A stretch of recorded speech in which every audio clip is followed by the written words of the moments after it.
Bases dropped on a new edition of Soccer Down here. It's March 31st. It's a Tuesday, and since we don't have any games to talk about at the moment, thought this could be maybe a Tactics Tuesday. So any questions, comments you have on tactics, whether it's Atlanta United, national teams, favorite teams' tactics and history, just questions about it, throw them our way on Twitter at Soccer Down here, and we'll get into that as we go today. We'll also catch you up on the latest news and rumor and innuendo that is out there. John was catching up on the misdeeds and general stupidity of Jack Grealish of Aston Villa.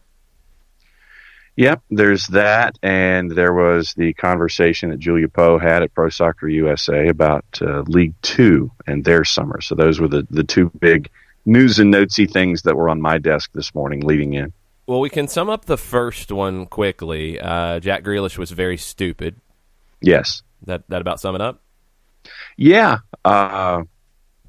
His car hits a number of other parked vehicles, violating the stay-home order over the weekend. Yeah. And, so he's been fined and disciplined by Aston Villa, proceeds to the University Hospitals charity in Birmingham. I think it was £150,000, and then he's profusely apologized on social media. And if you've ever wondered why Jack Grealish has never been a part of any of the quote-unquote Big Six clubs in the Premier League, this would be another example of that. I mean, it's twofold because he is an Aston Villa guy through and through. I mean, I wouldn't necessarily put it just down to general stupid actions, but it doesn't help. I mean, there was a lot of talk before all of this that Aston Villa would struggle to keep Grealish in this upcoming off season. Now, of course, everything's different because of coronavirus, but this doesn't help his case to move to a bigger club either. Summer target for Manchester United, 7 goals, 6 assists in the 26 league matches so far. He's a great player this season. Yeah, I mean, there are flashes of absolute brilliance that you see from Jack Grealish, and then you have this kind of stuff off the field. And quoting Aston Villa in a statement, so the club was reached for comment. Aston Villa is deeply disappointed that one of our players ignored the government's guidance on staying home during the coronavirus crisis. Club captain Jack Grealish has accepted that his decision to leave his house was wrong and entirely unnecessary, end quote. That's a word. So Grealish was very, very stupid. He's apologized for being stupid, and we'll see if he is not stupid the rest of the way during this. But what was the second part you were catching up on today about League Two? Interview with Julia Poe, Pro Soccer USA. And USL League Two, by the way. Yes, USL League Two, yes. She caught up with USL League Two Vice President Joel Nash about League Two's plans in 2020. And there were a couple of money quotes in the article. Nash says, quote, "We do intend to play in 2020. Like other leagues," if I could get my upper plate to work this morning, "like other leagues, we may have to get creative with our competition structure. But the feedback we're being given from the majority of owners in our league is that they want to play and are willing to do what's necessary in order to do so. And hopefully once we're through the crises, those games can be reasoned to bring communities back together in a safe way. They do not plan on canceling their season," but quoting the article, "looking for creative options to complete the 2020 slate." And it could be including collaborating with other clubs and leagues to bring up regional matches to have an options for independent teams trying to put together 2020 slates of games. It's going to be interesting.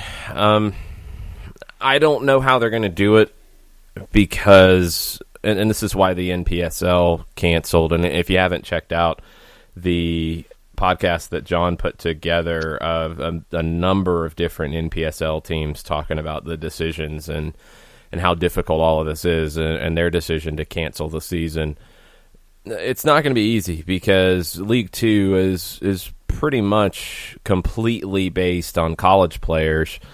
You're going to have to get guys in and train a little bit. You're probably going to have to recruit different players because you're not going to be able to get everybody in that maybe you had originally targeted. It's not going to be easy to put these teams together on short notice, and that's what they would have to do to be able to get games in, because then the flip side is their season has to be over by early August for players to go back to college. So how are they going to get anything in? We just don't know. And they're waiting it out. I understand it. I think what NPSL and USL League Two and UPSL is a little different because they have a lot of year-round regions and leagues that are part of their overall umbrella, so they're kind of in a different conversation. But NPSL and their summer teams and League Two, and that's how they're structured, is only in the summer. I don't know if you're going to be able to get anything resembling a normal season in. It could be an opportunity, depending on how the timeline goes, that League Two can maybe be the driving force here to create some regional tournaments. And that's the way I would probably see this going, is, some regional tournaments. It almost turns into a cup kind of competition where, if an NPSL team can get together and a UPSL team wants to enter and a local amateur team wants to enter and the League Two team wants to enter, it becomes the National Amateur Cup, which is something that U.S. Soccer organizes. Basically take the Open Cup idea but take the professional teams out of it. Maybe you could go down that road and create something really interesting with U.S. Soccer, with the United States Adult Soccer Association, with everybody coming together to get this done before the end of the summer when players have to go back to college. And, I mean, let's be honest, right now we don't really know what the college season looks like and how it's going to be impacted, but they don't start training until early August, so they've got time. For something like this, I think you're looking at a tournament format. I mean, I just don't see any other way. And if it can be an opportunity to bring everybody together and maybe ultimately lead to more cooperation between all of them down the road, that could be great. But somebody's got to take the lead, whether it's U.S. Soccer, USASA, USL League Two, I don't know. For me, when I saw this, the first thing that popped into my head was, knowing what we know about USL League Two, is roster formation. Because, you're looking at college players, you're looking at folks who are tied to the calendar, and not knowing what the calendar is going to be. How are you going to assemble these sides to have full teams or teams period when you want to have this kind of a competition? That was the first thing that popped into my head when I read this. I don't know. I have no idea. If they can get a tournament in the season, that would actually be kind of cool, but I just don't see any real idea of a league working out. I mean, on the USL side, if they're able to have regional tournaments and then bring everybody together for a national tournament, that's going to be a little costly to pull off. And with the budgets probably being heavily affected by this, as we heard in the NPSL piece, I don't know. I don't know what it looks like. So we'll have to keep an eye on that. And that's, basically the idea across the board. I think these amateur leagues are in a different conversation than the professional leagues, obviously, because they have a limited period of time to get their season in, whereas the professional teams can go into December and it is what it is. But it is another, issue with all of this, that you're going to have those teams, those players who get that opportunity, those games that are important for a player's development. Those are, at a minimum in League Two, going to be wiped away to a bare minimum. NPSL no league season. You've heard some different teams say that they're going to have some kind of a season. We don't know what it looks like. We'll have to wait and see. Yeah. So I guess I know what my next SDH special is going to be, huh? Yeah, there you go. All right, USL League 2 teams, you're on the clock. I'm coming for you. Something like that.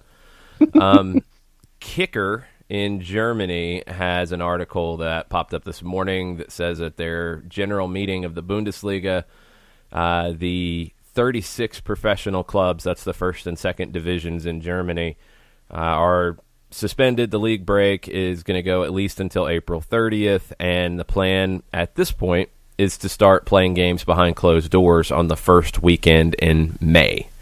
So what Taylor Twellman tweeted out yesterday is being followed up on here by Kicker, which is a leading news source for soccer in Germany.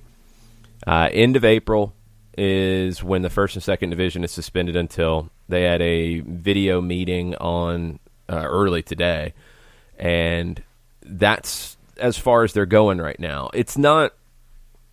And I'm reading a translated version of this because my German is not up to par.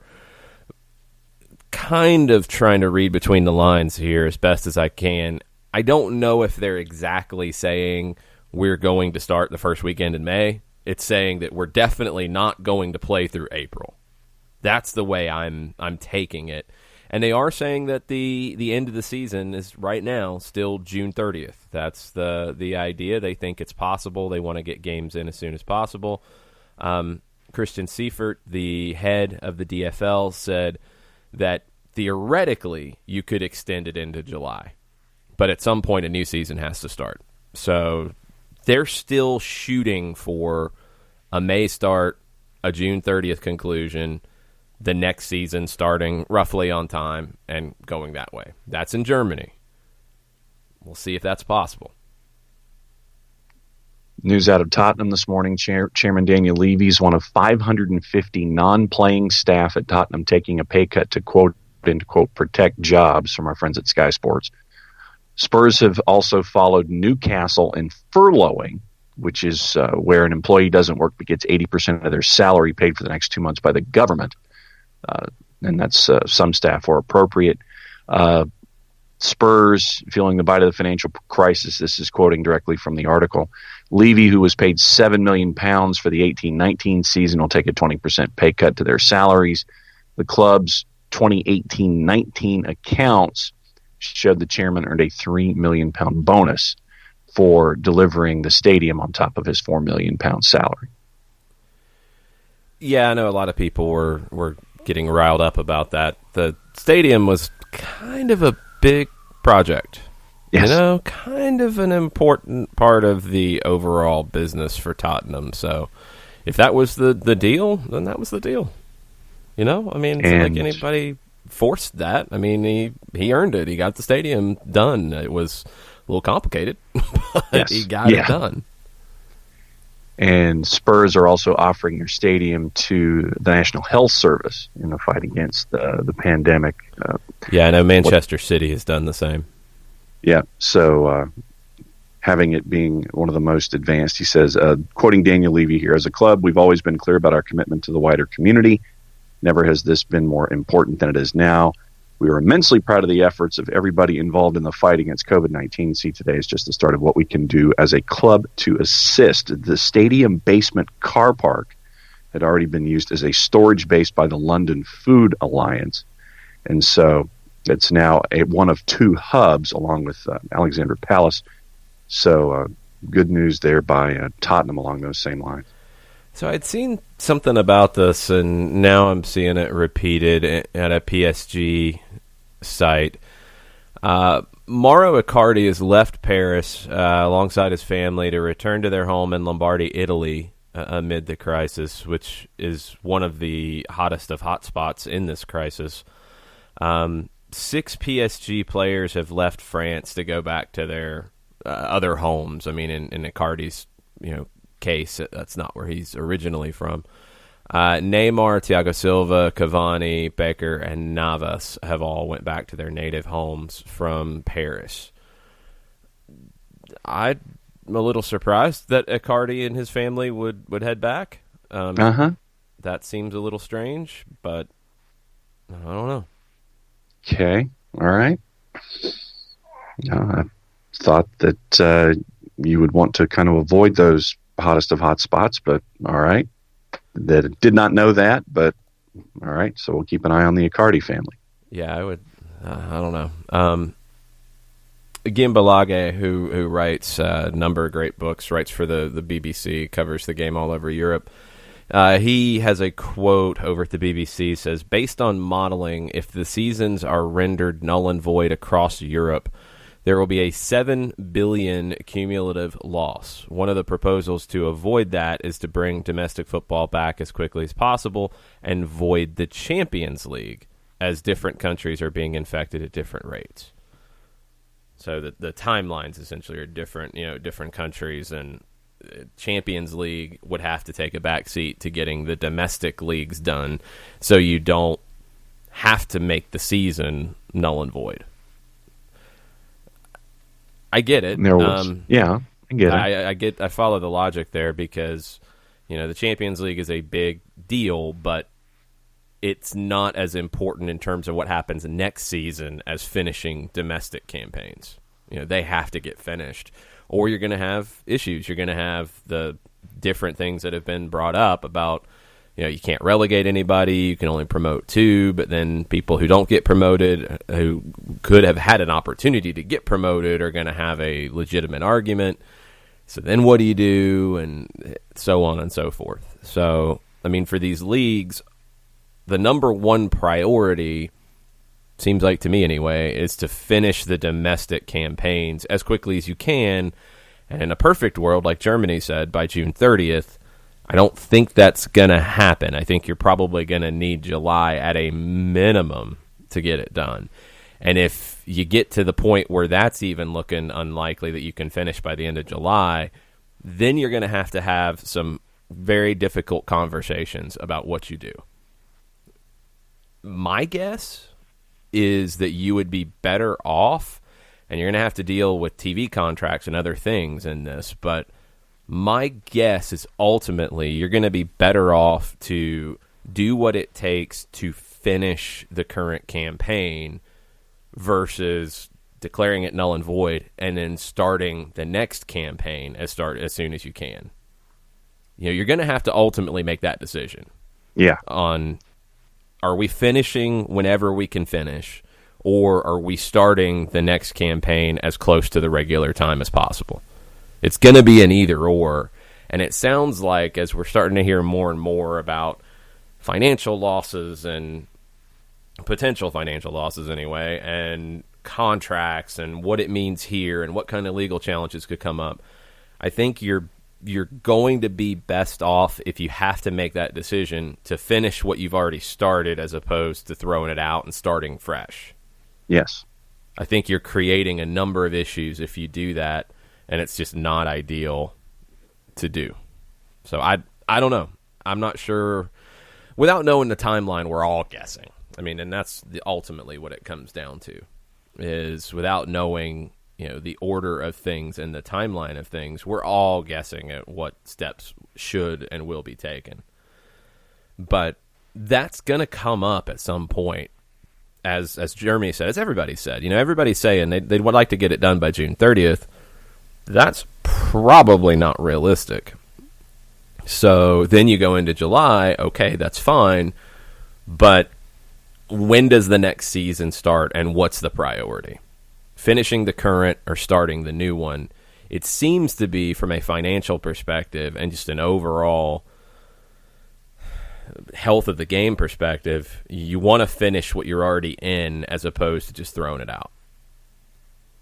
In looking at all of the different ideas of what is and what could be, for me, my eyes are naturally drawn to the promotion and relegation, because, okay, how are you going to sit there and have teams from the championship? How many? How do you decide if you can't get your full schedule in? And so, looking at the pyramid in all these different ways, for me, I naturally gravitate to that, and I know that is going to be one of the stickier topics to address when it comes to all of football in the European theater, because of, you haven't completed, when are you starting, what constitutes a full season, how many get promoted, what's relegation looking like. So for me, that's what I'm focusing on as one of my big topics over the next little while, is what they're going to decide when it comes to who goes up, who goes down, and who stays. Yeah, and that's ultimately going to drive it. That's the biggest, I think, financial issue here. That, along with qualifying for Europe. Those are going to be huge driving elements, and that's why I think it's going to be very hard to say, just throw it out. Just throw out what you've started, and then we'll what? That's the thing, is do you just act like it didn't happen? Because teams who are in positions to get promoted, or teams that were in positions to qualify for Europe, are going to file a lawsuit, and they have to. I mean, it's down to money. And if you're telling a team that right now is in a European place that, no, that didn't happen, you don't get that, it doesn't work. It doesn't work that way. So, I don't know. This is all going to get really, really interesting. One more positive thing before we start getting into tactics. Portsmouth posted their 2018-19 accounts, and they made £2 million in profit, putting them in pretty decent position going into all of this. That was one club that, based off their previous history, that you had to worry about a little bit. You had to just be like, wait a minute, are they going to be okay through all of this? Because they had financial turmoil not that long ago. That's a good sign. There's other clubs that'll be in that boat. There's other clubs that won't be in that boat. And we'll have to see how all of this affects the overall collective financially. Germany, and we've talked about it, they created a solidarity fund with some of the bigger clubs putting money in to support smaller clubs. Haven't heard of any other country doing that yet. I think you'll have to hear about more of that. It's going to be necessary, because the big clubs need the small clubs because they need somebody to play. Flat out. They need a domestic campaign, because you're not going to see the European Super League start out of this. So they need somebody to play in their country, and they need to support these smaller clubs. And if that's what it comes down to, that's what it comes down to. And it's very possible that's what happens. Considering what Pompey's recent history has been, and full disclosure, that is one of the teams that I have money invested in the trust. So being a part of ownership going from community to the Michael Eisner group, and remembering that I had to read a 47-page document when Eisner proposed that he wanted to purchase Portsmouth and Fratton Road and everything that was associated with it, to see where they've been from administration to almost not existing to where they are now. I mean, that's tremendous work by them, and things seem to have stabilized, at least financially, to where you're looking at things in a sound manner. So the early tip of the hat this morning goes to Pompey and what they've been able to do over the last handful of years. Yeah, 100%. All right. So wanted to come up with at least some kind of theme for the show and something to talk about this morning. So it's a Tuesday. I like alliteration. So Tactics Tuesday is what won in my internal debate. It's something we talk about a lot on the show. We get into it when it comes to Atlanta United. We've talked about it with the men's and women's national teams. I mean, it's the thing that probably gets talked about the most off the field, outside of just great players and great moments, is, well, how did they play this way? What was the game idea? What was the game theory? Was it 4 in the back? Was it 3 in the back? Was it 5 in the back? Was it a diamond in midfield? Was it a triangle? Was it an inverted triangle? All those kinds of things. So you guys out there listening live, you have questions, we'll dig into wherever you want to take it this morning. And I wanted to see if we had any questions to start off, John. We do, and okay. Can we start with mine? Sure.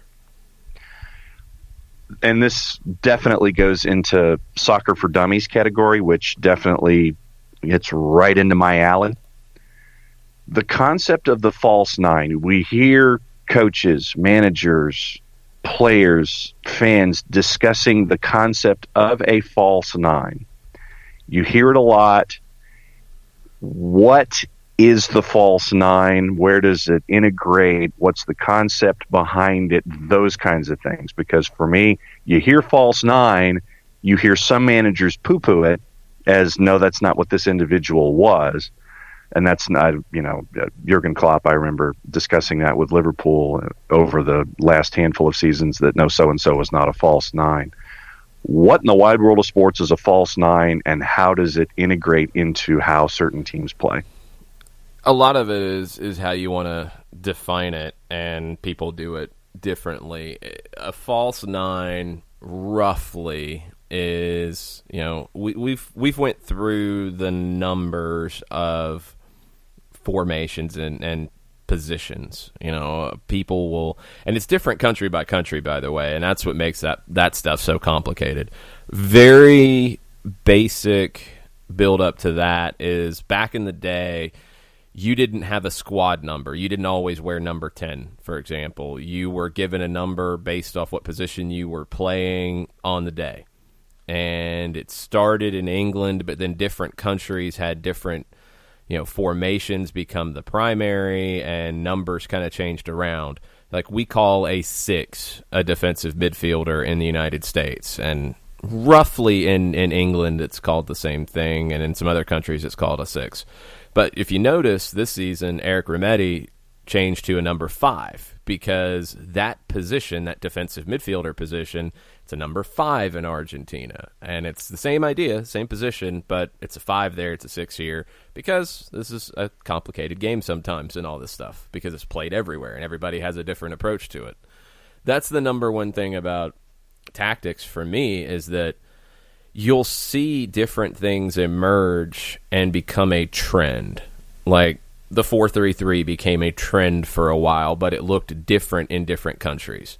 The 4-2-3-1 became a very stock formation for a lot of different teams, but different groups played it differently. The number 9 is typically the forward. And as we've seen over the years, some teams play with 2, some teams play with 1, some teams play with 3 true forwards. But the number 9 is typically the center forward. The idea of the false 9 is honestly a throwback. I mean, if you go back to the 50s, you saw teams with a number 9, the forward, who would drop into the midfield and not necessarily just stay up top and wait for service. The very strong Hungarian national teams of the 50s, that was how they played. And it was one way that they overwhelmed teams. Because, no matter how you're playing in the midfield, if you have a false 9, you're creating an overload. One more player is dropping into that position. So you should be able to pass through the middle of the field. It creates a dilemma for center backs, because the player that you're accustomed to defending is not in the place that you're accustomed to defending them in. And, you've seen it come and go over the years. The time that it probably came back into the public consciousness was Pep Guardiola at Barcelona with Lionel Messi. And it was an idea to frustrate Real Madrid in the meeting with Real Madrid. I think it was the first time that a Pep Barcelona team faced Real Madrid in league play. Now, Messi had played in that role before a little bit under Frank Rijkaard previously, just a little bit. It had been kind of teased. It hadn't really become a regular thing. You had, dedicated strikers there, then it worked a little bit better for Messi to play out wide. Well, one reason why Guardiola wanted to get Messi into a more central role, whether it's a 9 or a 10, is because that was where he was comfortable. Talking about formations and Messi, this is a roundabout way to get back to the false 9. But in Argentina, the classic formation that you would typically see, and kids would come up playing, and like the basis for the Argentine game, is mostly a 4-3-1-2. It's a 4-4-2, roughly, but the way that the roles are defined, that one is the number 10. It's the enganche. It's the player that everything goes through. Literally translates to the hook. That's the role that Messi always thought that he played. And it's a very Argentine way of looking at the role. So when he went to Barcelona as a kid, and I think he was 14, and they asked him, what position do you play? He'd say enganche. And they're like, what? Who? What? Where? And because it's not a typical word that was used in Spain, let alone in the game outside of Argentina. But that's where he wanted to be. He wanted to be comfortably in that role in the hole with players behind him to support him, so he's not, running himself into the ground defensively. You don't want Lionel Messi getting tired defending. He also wanted to be in that role that everything went through him. He wanted the ball. He wanted to dribble at people. He wanted to deliver the killer pass. He also wanted to score the goals. The number 10 in an Argentine way could do that. You saw Maradona play that kind of role. You've seen many great Argentines play it, and they all have different ways of doing it. Like Messi and Maradona scored a number of goals out of that role, whereas Juan Ramon Riquelme was more of a classic playmaker in that role, not scoring as much, but setting others up. So Messi wanted to play in that role. You didn't really have that role in the Barcelona system, which was very 4-3-3 at the time. So what Guardiola did was he, found a solution. He wanted to get Messi more comfortable and in a position where he could dictate the game more, but also he wanted to throw Real Madrid off. So he played Messi starting as a striker. Now, Messi didn't just stay up top as Karim Benzema would now, as Samuel Eto'o did at the time. He didn't just stay up there like Zlatan Ibrahimovic, and that was one reason why Zlatan and Barcelona didn't work, because Messi at that point was growing into a role of influence, and he wanted to play centrally. And you couldn't have Messi playing as a number 10 behind Zlatan, because then that would have changed everything about the shape. You wouldn't have had the balance that Guardiola wanted.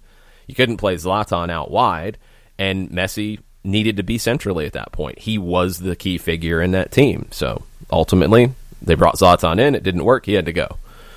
So the false nine, what it does is it gives a player, in a lot of ways, freedom. Not everybody can play that role because you have to be pretty tactically astute as well, because you can't just sit in the midfield. Then you have nobody up top. Then it's hard to build up chances. You have to have somebody who reads the game well. And what Messi would do in that role, and the reason why Jurgen Klopp was asked about it, is Roberto Firmino plays in a role that's similar to that. You have to know when to drop. You have to know when to move to draw center backs out. And then you also have to have other players around who take that space. And that was what Barcelona did so well, for example, is Messi would drop into the midfield, and you'd get those wide players in the 4-3-3 cut inside. That's why David Villa was a better fit for Barcelona than Zlatan Ibrahimovic, because Villa, that's the classic game for him, is play out wide, but not as a true winger. You're looking to come inside and become the forward when Messi drops. He took the space that Messi left. So it's all about balance. It doesn't work for every team. It can work for some teams. It can work in certain games. And that's, the more that I've studied Guardiola's way of looking at it, and to a degree the Dutch style, because that's influenced Guardiola a ton, the adaptability of it. And, in that first season with Guardiola, you saw Samuel Eto'o play up top. You saw Messi play up top. You saw a lot of versatility based off the opponent. And for that game against Real Madrid, where Barcelona won 5-0, the idea was that the Madrid center backs would not know how to defend this with Messi dropping inside into the midfield, basically creating a diamond in the midfield with Busquets, with Xavi, with Iniesta, where they can just pass through everything. And then the goal-scoring threats were coming from that, but also coming from the wide players, the wingers in the 4-3-3, cutting inside. That's really difficult for a traditional center back to deal with because you don't know where your threat's coming from. That's what a false nine can do. So essentially it is a forward who plays more in the midfield than just staying up top and being one-dimensional. Well, there you go. Because I had, with false nine, where you'd mentioned that attack comes from the wings, that I had, pretty much seen and understood as one of the byproducts of the whole thing, just the concept of the false nine dropping back and how it integrates. That was why I wanted to ask the question. Another player, and I think our friend Nick Alifi will be happy about mentioning this player, is Roma in 2006-2007 under Spalletti used Francesco Totti in that role. And he's another prime example of the right kind of player who can do it. A guy who can create as much as he can finish and can drop in and create overloads, but a very, very smart forward who can do a lot of different things. It worked really well for Roma in that season as well. Joe Johnstone has a lot of questions this morning when it comes to tactics. Oh, boy. Yep. So, first question. Would you contribute the libero, or the sweeper, becoming obsolete due to more teams playing an offside trap or a lack of all-around players who understand the game well enough to play the position?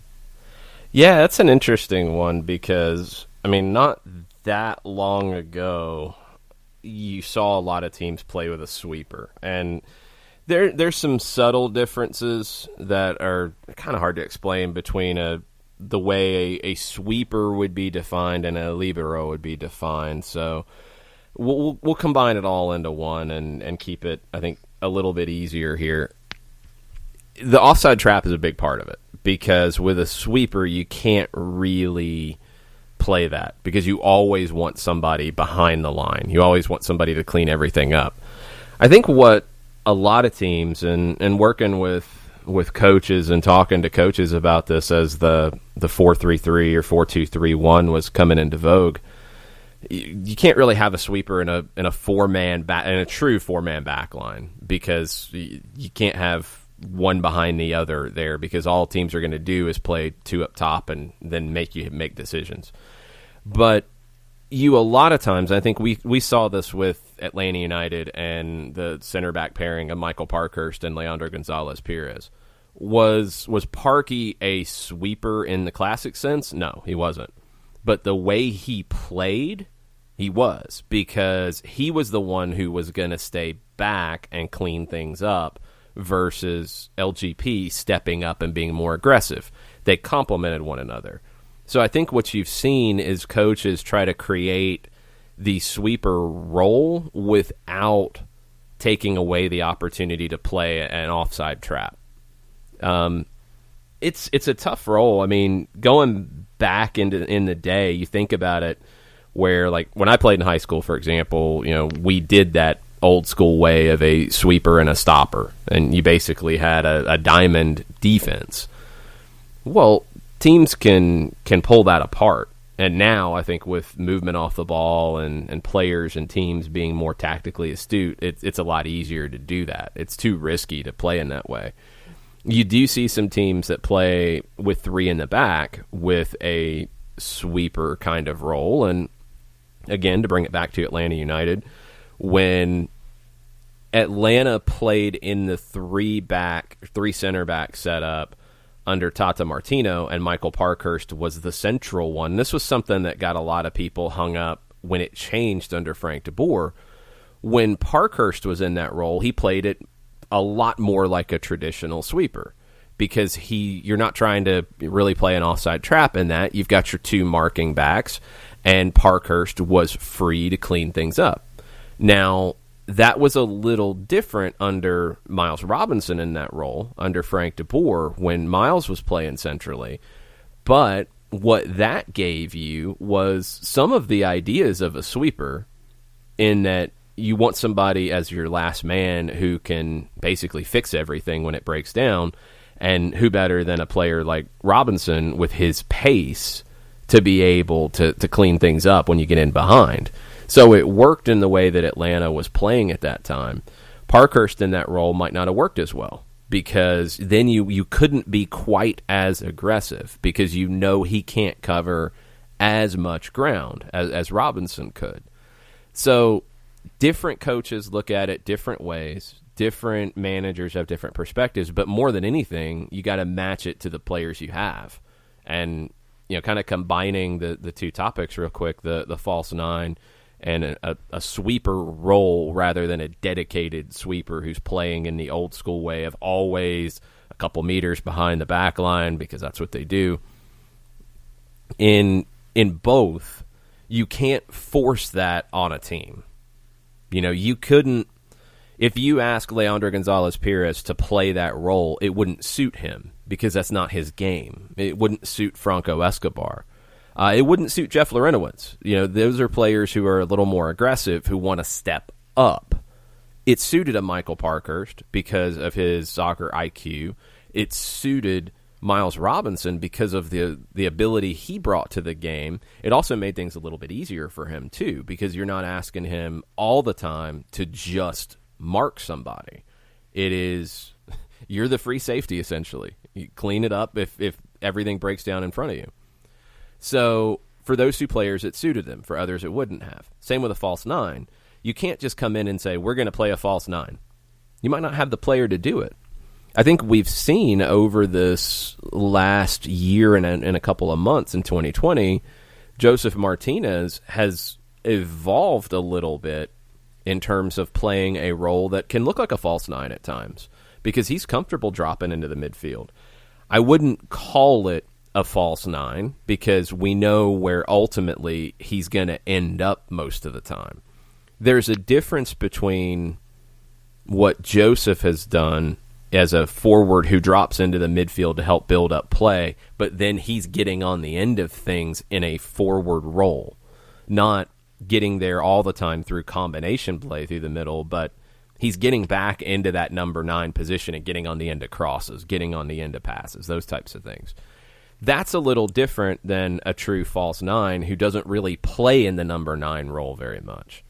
But you can't force a player into it. Like Adam John would not be a false nine. He's not just because of his size. You want him up there as a traditional 9. His style, his skill set doesn't fit the false 9. Zlatan, for example, not a false 9. Carlos Vela, could he play as a false 9? Yeah, I think he could. I think he's got the ability to do it. I think he's got the soccer IQ to do it. Not everybody can. David Villa, if you wanted to put him there, he played up top for New York City, where he played on the wing with Barcelona. Could you put him as a false 9? I don't think it would suit him. So whether you're talking false 9, whether you're talking sweeper, whether you're talking libero, whether you're just talking about a back line with somebody functioning as a sweeper at times, it's all got to come back to the players.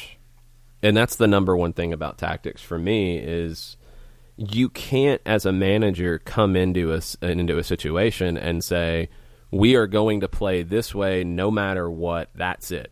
If you do that, you're going to have to get rid of some players, because you're going to have some players who don't fit what you want to do. Do you work towards a basic idea? Yeah. I think obviously every manager has a way they look at the game, but you have to be able to adapt along the way. And sometimes you find things that work better. And I think we saw that last year at 2 different points with Atlanta United. When they went to the 4-3-3, when Franco Escobar returned, that worked for where that team was at that time.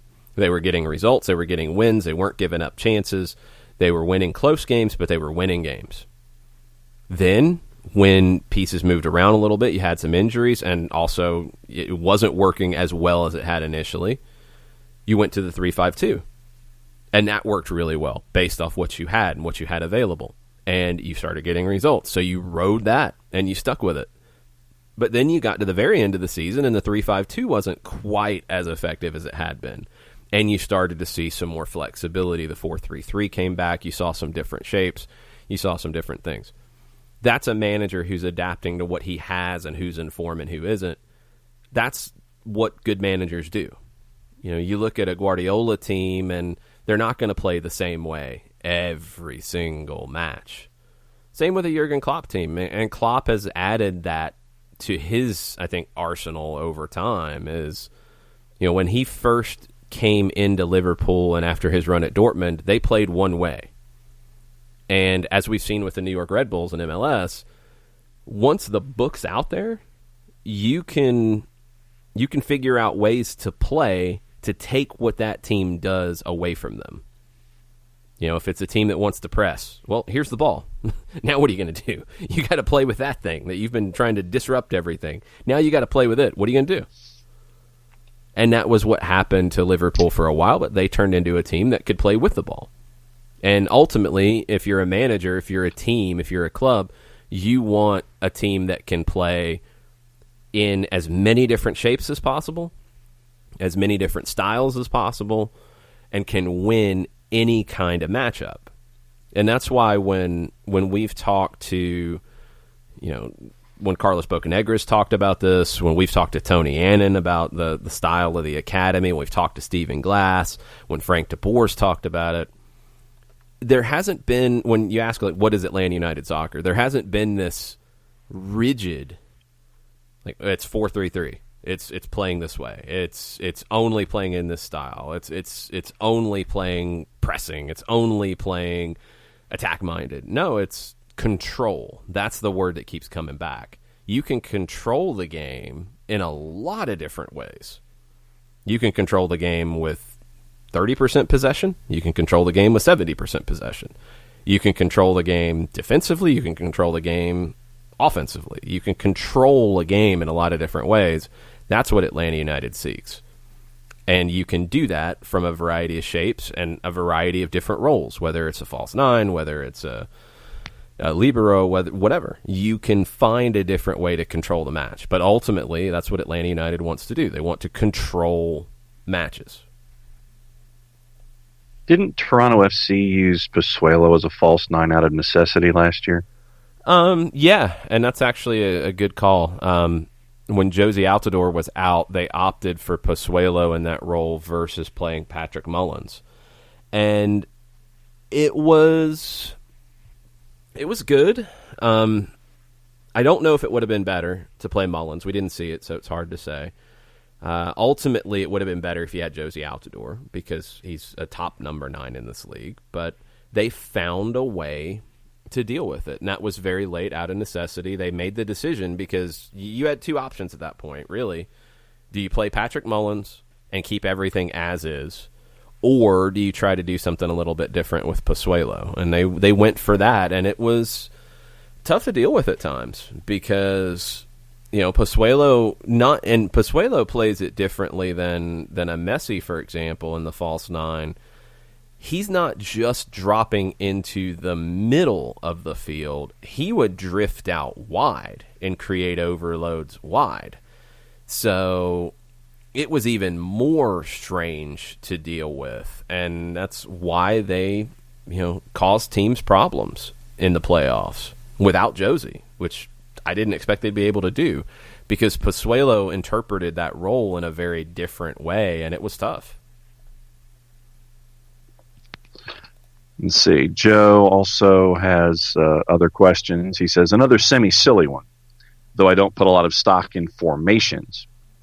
Why don't you see a lot of 1-2-7, 2-2-6 from the old formations, or my all-time favorite, the 2-3-5? Because you just don't have balance in the way the game's played currently. The 2-3-5 is funny because, I mean, that was the way the game was played for a long time. There was this idea, I guess, when soccer started, and there's a book called Inverting the Pyramid from Jonathan Wilson that I highly recommend to get a good base of how tactics have evolved over time.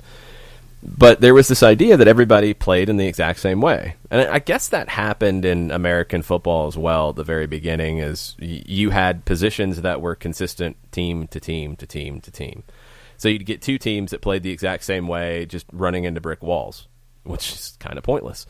You started to see, evolution when teams would do things a little bit differently. A 2-3-5. I mean, if it actually played that way, and it didn't truly, because I'm with Joe, formations are overrated. If you played as a two defenders against 5 forwards, you're going to get overrun. So it can't actually truly play that way. And when you're a coach and you are seeing your 2 defenders, or whoever else is helping them, and they're not handling the other team's 5 up front, well, then you have to adapt. You have to change things around. You're probably going to pull one of your 5 back deeper, right? You're probably going to try to get some extra help for your defense to deal with the opponent. And you started to see teams do that.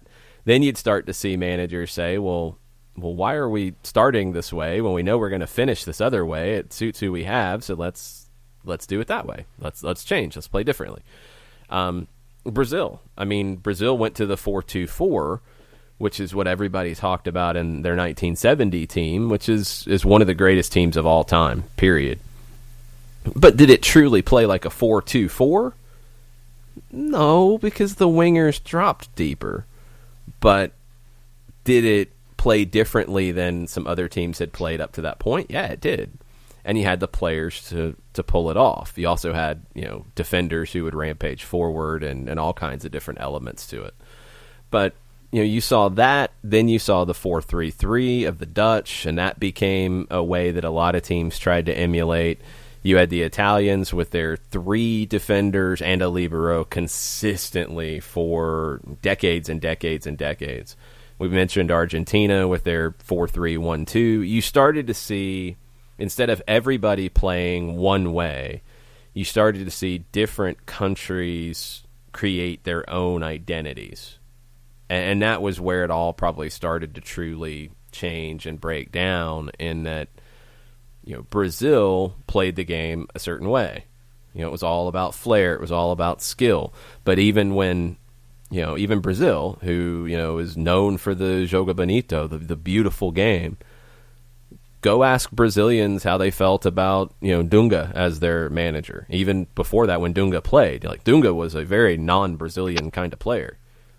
Lifted a World Cup and was a manager for the national team and led them to some success. But he interpreted the game in a different way, and they became a little more defensive. Argentina went through that, where Argentina played the game La Nuestra. It was their way of playing, and it was all about skill and flair. And then Argentina went like a completely 180, where they turned into a very cynical and negative and defensive and combative team. You see the talk about Argentina in the 1966 World Cup and how they were just terrible to play, and Estudiantes in the Intercontinental Cup against, I think it was Manchester United. There were a bunch of games where Argentine teams won the Copa Libertadores against the European Cup winners, where you'd have fights, you'd have people getting punched in the face. I mean, you had all kinds of madness because the Argentine style was just, we're going to fight you consistently. And then it went back to more of the attacking flair and an exciting style, and they've kind of went back and forth between the two. Every country kind of has their own way of interpreting the game. When it started, you got a lot of consistency because it was all basically coming from an English perspective, because the English are who took the game to South America. They took the game all over the world, so everybody played that way. After it got established, it was, well, wait a minute, why don't we do it this way? And at that time, you had, the Brazilian league was pretty much separate, and you'd have a team here and there in the Libertadores, but you didn't get teams playing teams from different parts of the world very often. So you'd get these pockets of the world that interpreted the game a certain way, and you'd get these tactical, variations and changes. Then you'd get a World Cup, or you'd get some specific match where you saw a team play, and it's like, wow, why don't we try that? And you'd start to see variation and more styles of play come to the fore. So tactics, it's interesting. I think at times they can get, like when it comes to a formation, for example, a formation doesn't define a tactic by itself. People will try to simplify a tactic to a formation, and this doesn't really work that way. All of it is dependent on the players you have. All of it is defined by the players on the field. The coach has influence in terms of picking players, in terms of setting up a style of play, a way of playing, but it's all about how the players interpret it. You can give a 2-3-5 or a 4-2-4 or a 3-5-2 to three different teams, and each of them would play it differently based off the players on the field. Let's take a quick break. We'll be right back. More Tactics Tuesday. Tweet at us at Soccer Down Here. Let us know your questions. We'll be right back after this. A ranger station. I'd like to report a bear hug. Okay. I put out my campfire and Smokey Bear hugged me. So you drowned the fire, you stirred it, drowned it again, and felt that it was cold? Uh-huh. Yep, he's just letting you know you did good. Bear hug from Smokey Bear. Status update. I'm gonna let you go now.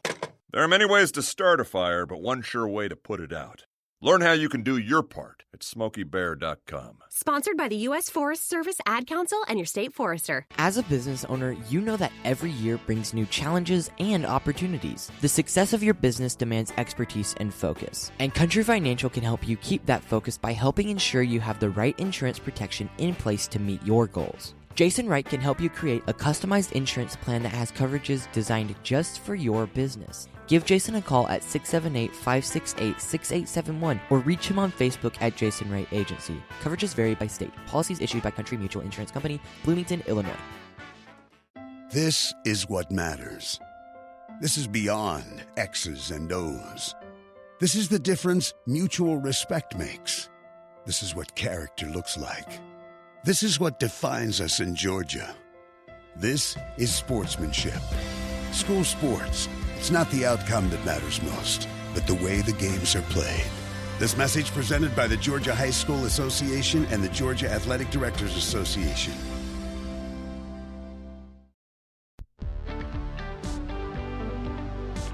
If you've been hurt in a car wreck, contact my friend Steve Apolinski of Apolinski & Associates.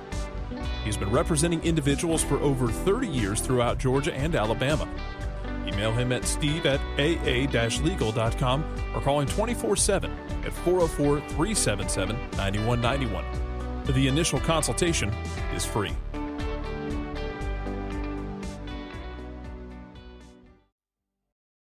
You're listening to Soccer Down Here daily on SDH Networks, a division of OSG Sports. Find us at Soccer Down Here on Facebook and Twitter. The time is now the top of the hour. Peep, y'all.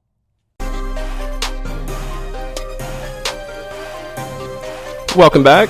Soccer Down Here, March 31st. Got some news updates for you before we jump back into Tactics Tuesday. Send your tactical questions, comments, what have you, to us on Twitter at Soccer Down Here to join the conversation. Thanks to our friend Bernd Durstberger, who is listening this morning, talking about the Bundesliga, a little more to the whole conversation about finishing the current season.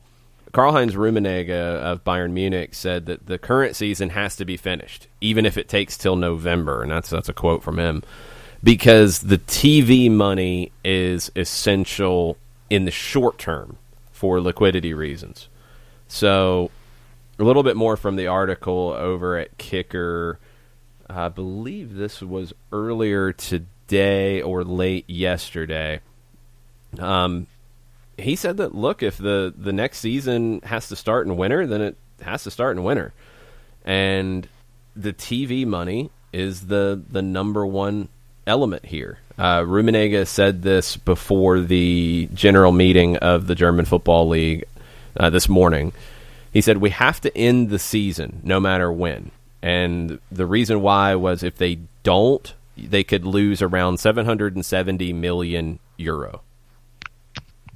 That's a large amount of money. That's kind of important to make sure you don't lose that. And if you have to then make deals on the next season in terms of TV contracts and whatever, okay. But you got to get that money in. Does that make sense? I mean, that's going to be a driving factor here. Rummenigge criticized UEFA president Alexander Ceferin, who, talked about this whole thing with the European competitions and how everything needs to get started for next season on a normal time frame, et cetera, et cetera. The TV money is going to factor in, and probably every country is going to have to deal with that in a different way. But this is where it's tough for a UEFA, because Germany might have a whole different conversation about this because of the potential loss of €770 million than England might, because their contract with their TV partners could be very different. That's why it's hard for UEFA, because they've got to create a global or a European calendar, a continental calendar here in their case, that suits everybody when it comes to Champions League, when it comes to Europa League, when it comes to all that. And you can't do that if one league's going to finish in November and one league's going to finish in July. You can't start the next season's European competition that way. That's why all of this is so freaking complicated. Rummenigge went on to say that Bayern Munich would be a lot better off than other Bundesliga clubs because they're in a good position financially. But even Munich would face, quote, economic difficulties if we don't play football for too long. Everybody is going to be in that situation, no matter how big of a club you're talking about. So, you're going to have financial fair play issues. UEFA's going to have to deal with that. You're going to have questions about a expanded Champions League, Super League, all that stuff that's been going on. I think that has to be pushed to the back burner, although you could see some big clubs try to use this as an opportunity to push it even more. The other element of this that has just been posted this morning over at the New York Times by Tariq Panja is that FIFA has planned a new emergency fund. So they're drawing up plans right now to tap their $2.7 billion cash reserve and create an emergency fund. Probably going to be necessary. Is that going to be, that's the reserve that they have. How far is that going to go? And how are they going to decide where it goes? That's going to be tough. Because you're going to have, as we've talked about throughout all this, you're going to have clubs that are not in a Bayern Munich position. You're going to have clubs in the Bundesliga who are not in Bayern Munich's position to be able to wait for more games. You've got clubs that are going to have to make tough decisions. And you've got some that have owners who can do that, and you've got some with owners who can't. And that's going to be the case worldwide. So FIFA has to take its lead from the UEFAs and the CONMEBOLs and the CONCACAFs and CAF and Africa and the Asian Confederation. They have to take their lead from them. Those continental confederations have to take their lead from their members, the national federations. The national federations have to work with their domestic leagues. There's a lot of moving parts here, and it's going to be quite the circus to get everything back into some kind of alignment going forward. And TV is going to play a big role in some of the decisions that are made. What I'll be curious to see is that if leagues and federations and confederations and so on and so forth try to tap into TV as a way to help solve some of these issues. If you create different competitions to get to TV, if you create a friendly tournament, if you create a preseason tournament, whatever, to get things to TV, to give them additional content, because TV partners right now are begging for content. We've just seen that ESPN's going to move up the 10-part or 10-hour Jordan documentary? 10-part, 20-hour. Good grief. They're moving that up from June to April because they don't have games, and they need ratings, and boy, is that going to deliver some ratings. I'll be tuned in and tell you that for sure. I think anybody who loves sports will be tuned into that.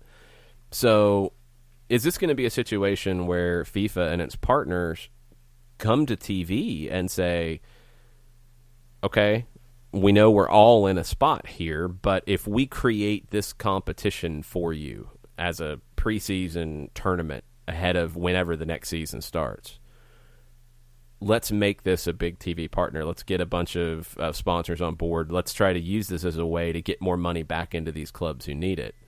Could be some interesting things that develop out of it if people think outside the box, but TV is going to drive some of the short-term decisions that are made, but TV could end up being a big way to help get some clubs back on their feet if it's used correctly.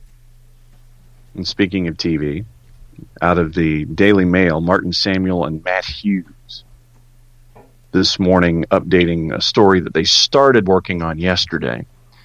Premier League working on an ambitious plan to restart the season behind closed doors on the first weekend of May, with a scheduled finish date of Sunday, July 12. And those proposals will be discussed on a conference call with the 20 clubs on Friday.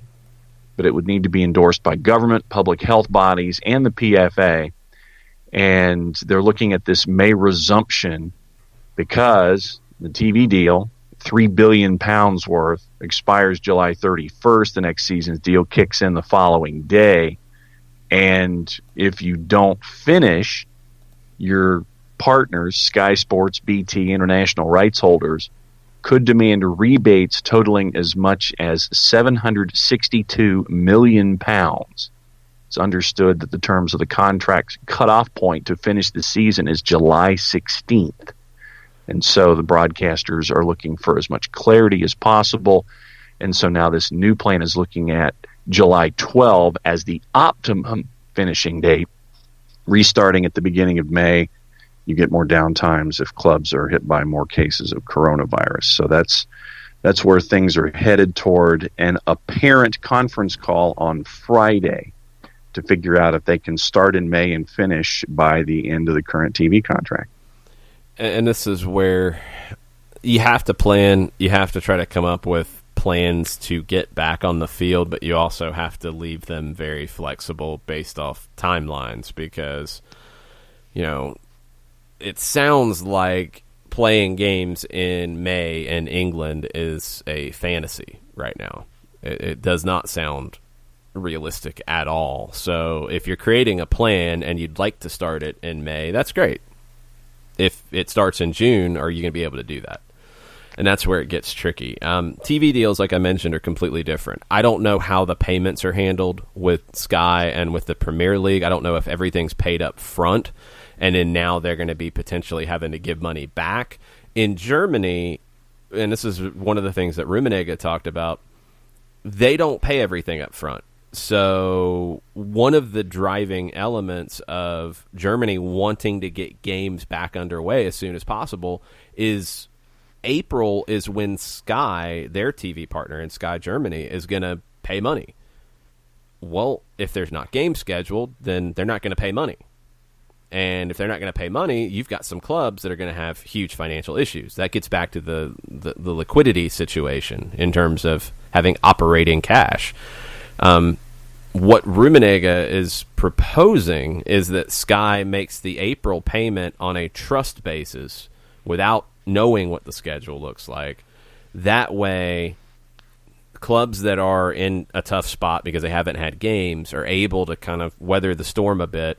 The league could agree to give a discount in terms of payments for the next season. So basically get some money in up front to finish this season, even not knowing when that's going to be. That'll help clubs in the short term stay solvent and have money to pay staff and keep operating. But then essentially you'll give that back in discounts in the next season contract. Logically, it makes sense. Like I get the thinking that Rummenigge's got here in this, but you've got to convince your TV partner to go along with it. And you've got to have some kind of a roadmap, even if it's not based on the calendar yet, because we don't know what that's going to look like. You've got to have some kind of a roadmap to how you're going to get back underway and what it's going to look like. So it's tricky everywhere, don't get me wrong, but England and their TV situation could be very different than Germany and theirs. you're looking at another couple of added solutions, and I think that we've discussed some of these even for MLS when the season kicks in. Teams have wanted to inquire about increasing squad size so they can cope with more absence because of illness. According to the Daily Mail article, one club also raised the question of whether they'd be permitted to field a youth side. And then the idea is out there about completing the season without promotion relegation because of, quote, the grounds that the integrity of the competition is threatened. And there's also no guarantee that the EFL campaign will be completed. Clubs at the top of the championship are making preparations to take legal action if they're denied promotion. And if their competition isn't completed, obviously, then, that would put a dent possibly in their legal arguments. And so you're looking at matches being staged with skeleton broadcast crews, minimal security, no media, but you would have to have an ambulance presence that is required at the stadium. So a lot of the variables that we talked about in hour number 1 are reinforced here with this article in hour number 2 on the Daily Mail. Well, a couple of things from the Daily Mail piece. If you play the schedule not as put on a calendar, but play the schedule as constructed in terms of playing the full campaign of matches, I don't think the legal argument of the integrity of the competition can be questioned. I would think that would be thrown out completely. If you don't play all of the games, so if you're scheduled in the Premier League, for example, to play 38 games and you're only able to play 35, well, then that's going to get tricky. And teams who would get relegated would argue, well, it might be different if we played our 3 games, blah, blah, blah. Then you're going to get into all kinds of legal situations. If you have a situation where the lower divisions don't finish their schedule or whatever, then you get even more complicated with teams saying, well, we shouldn't be relegated because they didn't fully earn their promotion. But if you play all of the games that are in this campaign, and this goes back to what Rummenigge is saying, and I think this is another underlying element of it. If you complete the format, I'm not going to say schedule because you start thinking dates, the format. And in European leagues, for the most part, not all of them, but for the most part, it is you're playing everybody in your league home and away. If you complete all those games, then you can have your promotion relegation. There's really no legal argument there. So that's one reason why teams want to complete the season. You're not going to have the next season decided by the courts, which could happen. So if you can do that, you do that. That's another reason why I think you have to finish the current season. And if it, like Rummenigge said, if it goes to November, it goes to November. TV is going to be the other major driving element of the decisions that are made. Those are the two things for me that are going to shape what decisions are made by every league in the world, because that covers the competition format in terms of a promotion relegation or qualifying for European competition, which ultimately means money. All that's going to come down to your competition format. The TV partner is, in most leagues around the world, your number one revenue source. So how they handle it and how they want to handle it and how they choose to handle their contracts is going to be a huge element of these decisions that are made as well. It's those two things that are going to drive everything in terms of the decisions, alongside the thing that's driving everybody's decisions these days, and the spread of the virus and how safe it is to do anything out and in these kinds of situations. From a TV perspective, you've got the technology at this point to where you don't have to have the commentators in the building. You can have the camera. You could have one camera. I mean, would it be ideal? No. But could you do it? Yeah, you could. If that's what it takes to get these games on. Are you seriously sitting at home, if it goes from a traditional Premier League broadcast to Arlo and Graham Lasso being in a studio somewhere, having a one camera shot, like you'd see a lower division game, like a lower FA Cup game, like a really low FA Cup game, because they're actually putting some production costs to those things now. really low production, one camera shot. If you're sitting at home dying to watch a game, you're going to be okay you're gonna say with no? that, aren't you? Yeah, what are you going to say? No. You're going to go with it. If that's what it takes, that's what it takes. And you're going to find a way to get the TV side on. You can do all your pregame stuff from a studio, from remote. You can do your commentary same way. If it is, because you're not going to have fans in there if this is the conversation. So it's not like you're worried about a delay basis in terms of, people are going to be tweeting that there was a goal and they're going to show their cell phone camera. No, don't worry about it. So you're going to have, the footage, the video come out of the stadium to wherever your commentators are. They're going to call it, and then that's going to get beamed out to TV. So it's going to be like a slight delay. Okay, if that's what it takes, that's what it takes. But yeah, you're going to have to get really creative to solve all this. But the main things that are going to drive it, can you get the competition completed? Because that, if you can, that will prevent a lot of the potential legal situations. And what are your TV partners going to force you to do, allow you to do? How flexible are they going to be in things? And the way the payments are structured. Are you going to be able to get money in from your TV partners? Because right now, that's the only place you're going to get money in from. Are you going to be able to get that money in to support clubs who are in financial trouble? If you can't, are you going to create another way to support those clubs so they can survive this? It's a lot of stuff, and it's a lot of moving parts, but those are the main driving factors in the conversations. Want to get back to tactics? Let's do it. Nathan Pugh is in this morning, and instead of basically letting us know up the Reds and that is all, he says he strongly dislikes a back three. I actually have gotten to where, I mentioned I think everybody has their own kind of personal approaches on this stuff. So, when I started playing and thinking about tactics as I was playing and thinking about the way a team would be structured, I played almost exclusively in a 4-4-2 as a kid and into the high school years, and playing club ball at that time. It was all 4-4-2, and we played in local amateur leagues in Athens. It was 4-4-2. Everything was 4-4-2 in the 90s and into the late 90s and early 2000s. So that's what I was used to. As I started to get more into, management and running a team, and it all depends on the team. And that's one of the first things I learned was, if you come in and you're rigid and you say, we're only going to play, I don't like three in the back, so we're going to play a four-man back line. That's it, no question. You might not have the players to pull that off effectively. You might be better to play three.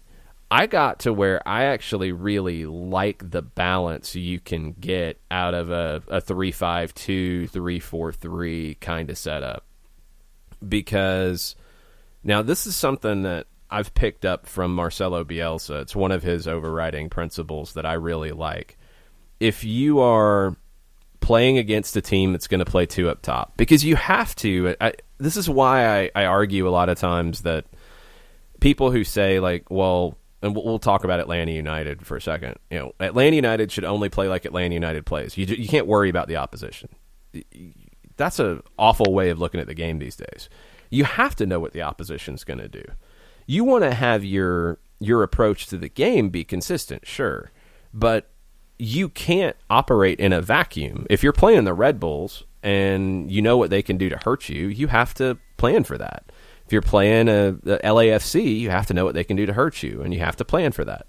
So you have to be flexible. And Marcelo Bielsa, with his Chile teams in 2010 in the World Cup and in Copa Americas around that time, he was very flexible in his shape based off what the opposition did. So in the back line, and this is where it would start, if you're playing a team that played two up top, so they're going to play a 4-4-2 or a 3-5-2, but two forwards that you got to worry about, he would play three center backs because he always wanted one more player back defensively. And it's got to come from the middle because you're not necessarily asking one of your outside backs to do that. That's a different tactical thing we can talk about. But he would adjust. If you're playing a team that played 2 up top, he'd play 3, and he'd generally play a 3-3-1-3 or 3-3-3-1. If you were playing a team that played 1 up top, and it was traditionally just 1, so if you're playing a 4-2-3-1, for example, and it's 1 striker that you got to worry about in that role, he would play 2 center backs. So he'd play a line of 4 because he didn't want to waste a player against that. So he wouldn't play 3 center backs against 1 forward because it'd be wasted.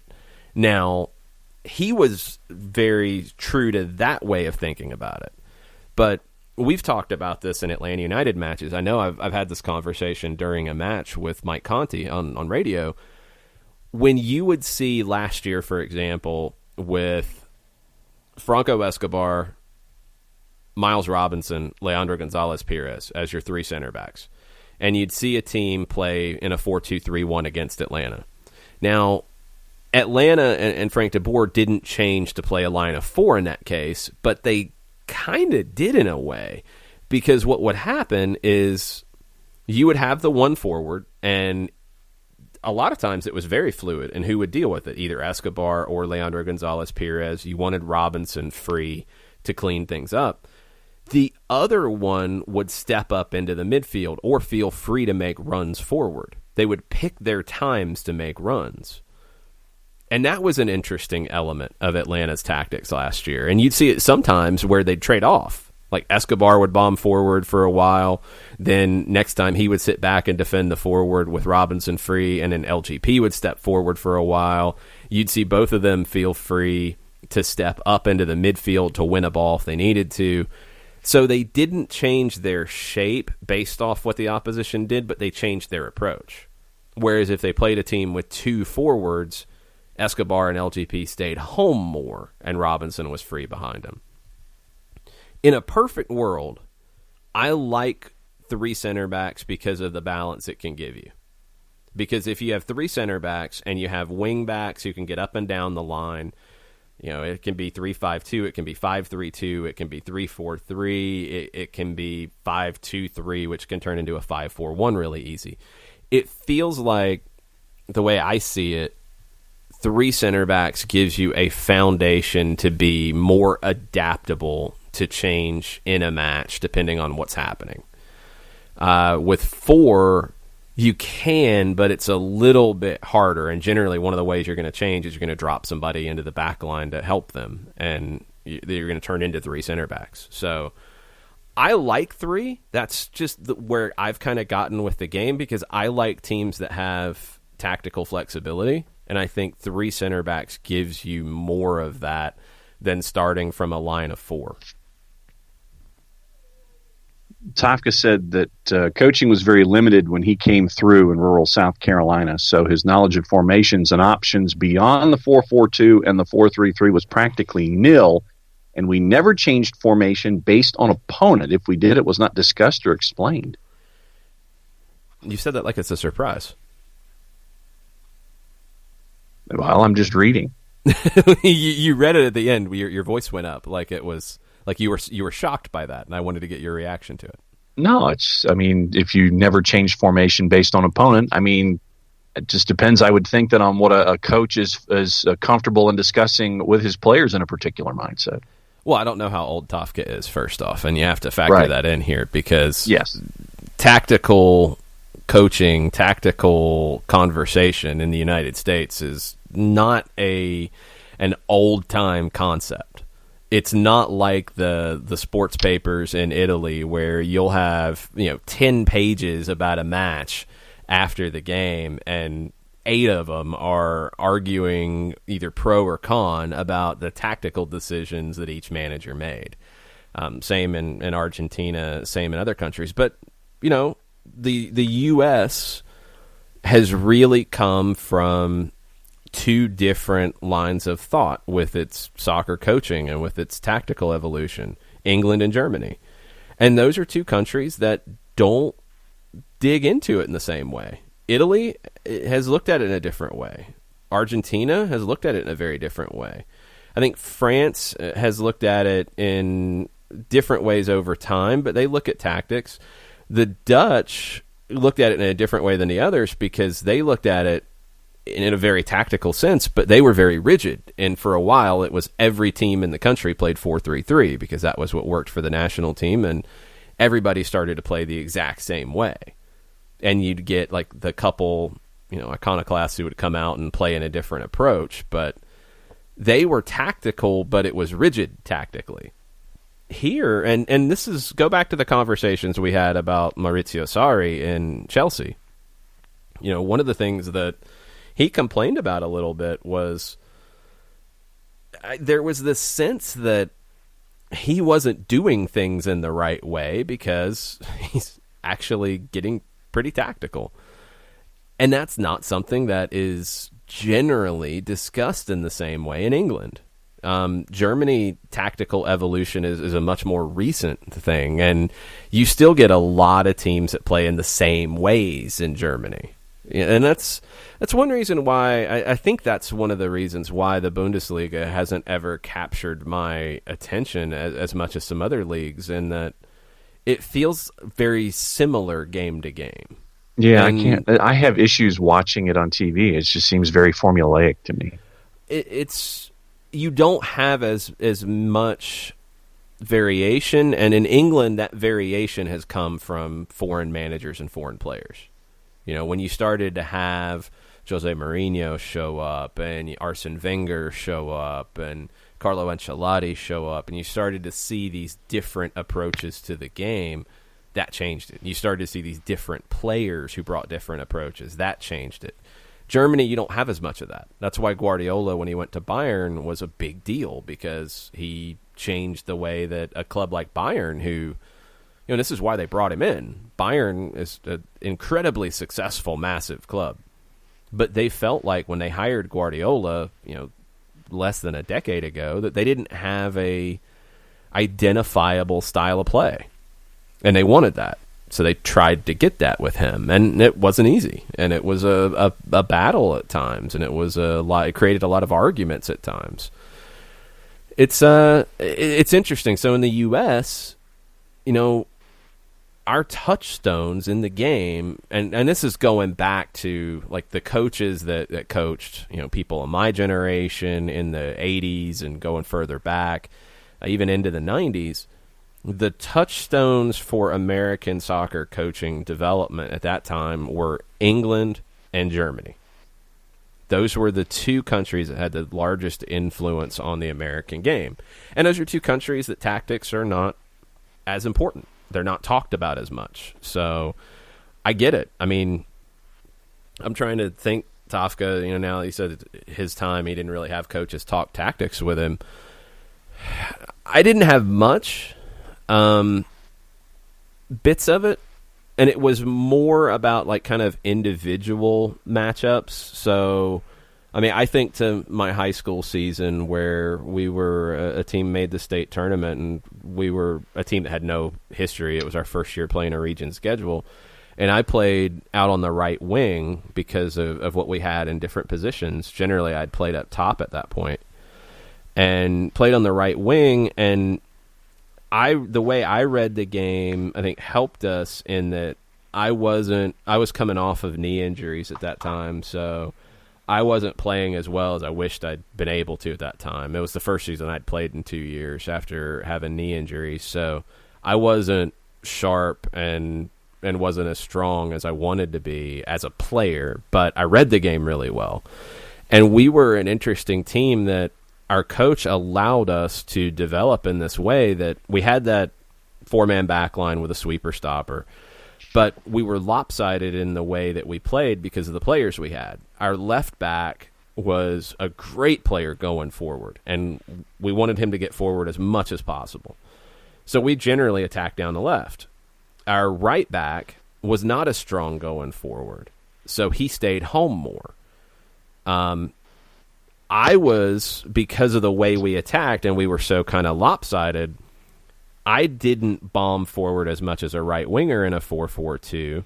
I picked my spots to go, but I stayed home a little bit more because what happened is when we attack down the left, and our left back is going and our left winger is going, and we'd have a turnover.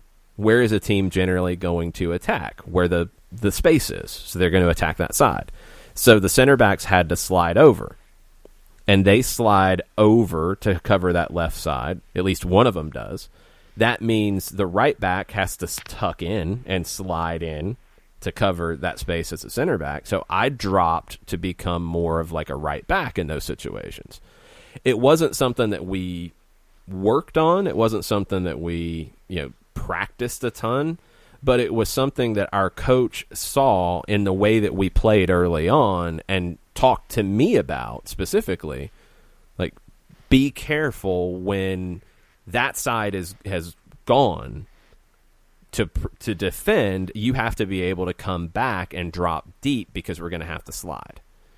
So was it this huge, big tactical conversation and something we worked on a ton? No, it was more about individual positioning, but I'm lucky I had a coach that, kind of helped me think that way, because, even in a 4-4-2, which I think is pretty basic and doesn't give you a ton of balance, and you don't see a ton of teams play it all the time now, you can have tactical variations in it, and that was one. We were just, our players on the left side were great attacking players.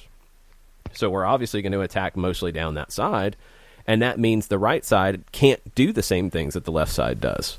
Because if you turn it over, you're creating, overloads and bad, opportunities to defend a counterattack. So you've got to be able to cover that. So we kind of had our 4-4-2 that shifted a lot, and it was interesting the way it worked, and it worked for us in a lot of games. So every team's different. Could we have done that in a different shape? Maybe. But in terms of talking tactics, we didn't talk about it like a Guardiola team talks about it. We didn't talk about it like a Klopp team talks about it. Even to that Dutch or that German style now that is very counterattack driven, the Gegenpress, the counter of the counter, and it's all about quick transition. It's rigid in that a lot of teams play it, but we didn't even talk that way in the United States at this point. In the 80s and 90s, it was very just, here's the shape, go play. And here's your position and stay in your position. And obviously that's completely changed now. And that's one of the things that, as you see a team, and that's why it's so much of a game changer to have Atlanta United and have games to talk about every week when we have them, because you're able to then watch a professional team play and say, well, wow, they played in a 3-5-2 this week, and they played in a 4-3-3 last week, and what was different about it? And you start to think and examine it, and then you see in the next game, and you're watching it a little bit differently because you've thought about how those changes have happened. That's why it's hard for a country like the United States in the 80s and 90s to have these tactical evolutions and to have these tactical conversations. You don't have touchstones. Now you do, and it's taken time in MLS, but you're starting to see teams that have identity in the way that they approach the game, and you're starting to see managers that have an identity in the way that they approach the game, and that's going to rub off on youth coaches and the next generation, and you're going to get more tactical conversation over time. Now, Tafka says he's 34, so it was late 90s, early 2000s, but what you said about your formation made sense. Basically, what you're doing is you're turning the dial to the right, like if you're working a volume knob, from what you were doing when you were playing, where if your left-hand side moves forward, the dial gets turned to the right, so it makes sense to have what would normally be thought of as the static picture of it all on the right-hand side, to have folks drift over to cover that section. Yeah, it's a very easy way. Nathan mentioned the not liking three in the back, but that's a way when and I've seen teams do this. I had a coach with our Atlanta FC and PSL team that turned into the Silverbacks reserves. This was the way he would teach playing out of a 4-2-3-1 or a 4-3-3. When one outside back would go, let's say the left back goes and he goes forward, your center back slide over, your right back tucks in and slides over, and you create a line of three. So you turn into from a 4-2-3-1, you turn into that left back joining the midfield, and it becomes 3 and probably a lopsided 3, and then you're changing your shape around a little bit. It turns into like a 3-3-3-1 that's lopsided. But he taught the right back, okay, if you see the left back go, you guys tuck in and slide, and you become a line of 3. Same for the other way. If the right back goes, the left back tucks in. So he looked for outside backs that, one, could get forward and impact the game going forward, but who were also good enough defensively to be able to tuck in and play as a center back if needed. You know, one of those guys was Chris Duval. Chris Duval was a player who was at Wake Forest at the time. He was a freshman, and he played on a back line that ultimately included a player who moved up to the Silverbacks first team, Ramiro Canovas, I think he was playing center back at the time, Abdul Bangura, who played for Sierra Leone's national team a few times, played professionally in Sweden. And Duval, when he first came in, and he was an outside back, and he was a traditional outside back who would bomb forward as much as possible and then come back and defend. Like the tactical work for him coming to that point where he's 18, 19, it was limited. So when he had a coach who was telling him, okay, you have to be aware when the other side goes, you've got to come in and slide and play as a center back. And then when you get your opportunity to go, you go, but you have to come back and then regain the shape. That helped him immensely to a point that in MLS, he played as an outside back primarily, but he could also play as a center back because he had had some exposure to it, and he could adapt to those situations. That was the kind of player that our coach was looking for at that time. So things like that, and that's the stuff that, you know, when I would get the chance to sit down and watch a training session or talk to the coach about, you know, the idea of the training session, or, you know, the idea of the game plan going in, or, you know, breaking down how things happen in the match, that's the stuff that you start to learn more and more as you look at it a little bit deeper. Nick has been listening this morning and getting into the libero discussion. He says, I think that the libero can still be effective in the modern game. The main issue is that it's an extraordinarily difficult position to play with zero margin for error. In the world of high press, I think you may actually see a return of the old sweeper, in quotation marks. Yeah, in a high press, it actually makes a lot of sense because you're not playing an offside trap. I think the reason it went out of vogue was you're trying to play a line and you're trying to play the offside trap. You're playing a high line, but a line, and the sweeper's not in the line, so it didn't really work. Now, with teams defending from the front and pressing up high, that's why Miles Robinson worked in that kind of role last year, because you wanted, you know, when Atlanta has played its best under Frank DeBoer, it's when you've seen Joseph, Barco, Pitti, and this is going to sound funny because I know I've railed about the arguments about Pitti playing defense, but asking him to press is a different conversation, and it's something he's done very well from day one. Dropping back to defend is a whole different thing.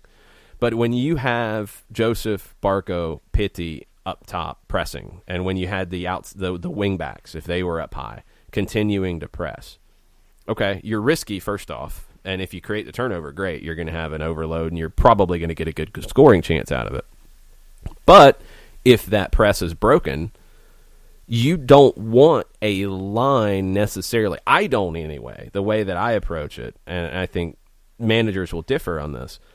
I don't really care about trying to play an offside trap at that point. I want somebody who can cover the space in behind.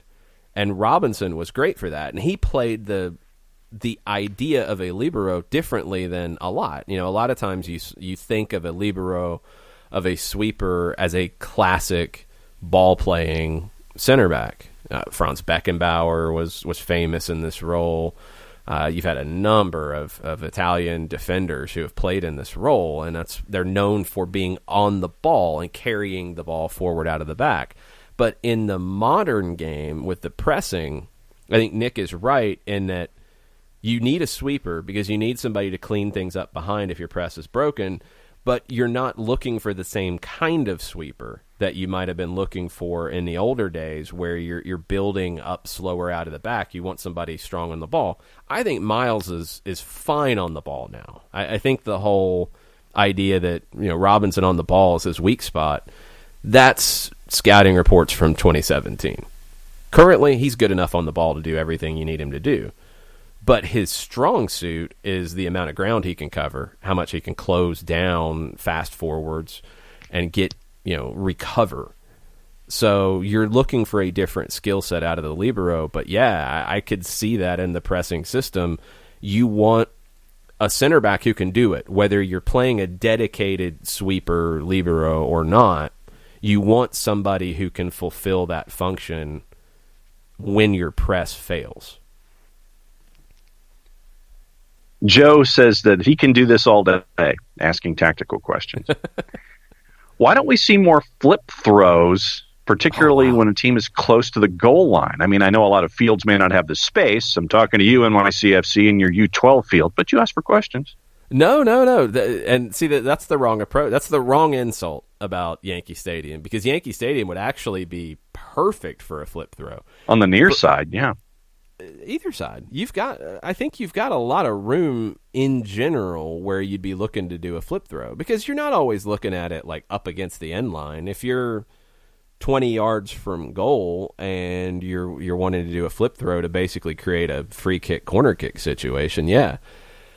I think in terms of a flip throw, it's not cool, according to a lot of people. So that's one reason why a lot of people haven't learned it. That's part of it.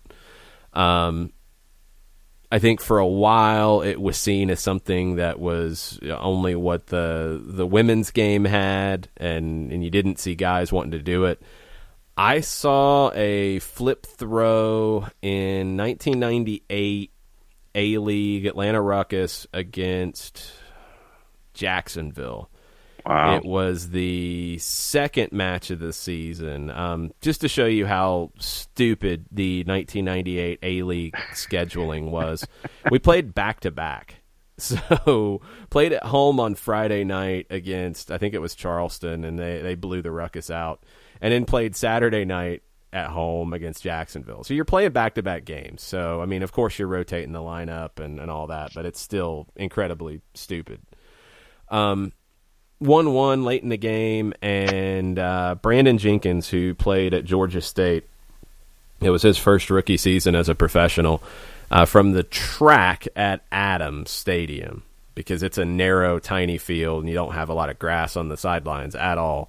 But he did the run-up from the track. I think he actually did the flip part of it on the track and threw it in. And it's a 60-yard wide field, so a throw getting to the back post is 35, 36 yards. It's not crazy, but to see it in a professional game like this, it was actually kind of cool, because I was on the track when it happened. So he does the flip throw this is when the stadium clock determined it. The clock is at like 10 seconds when he does the flip throw.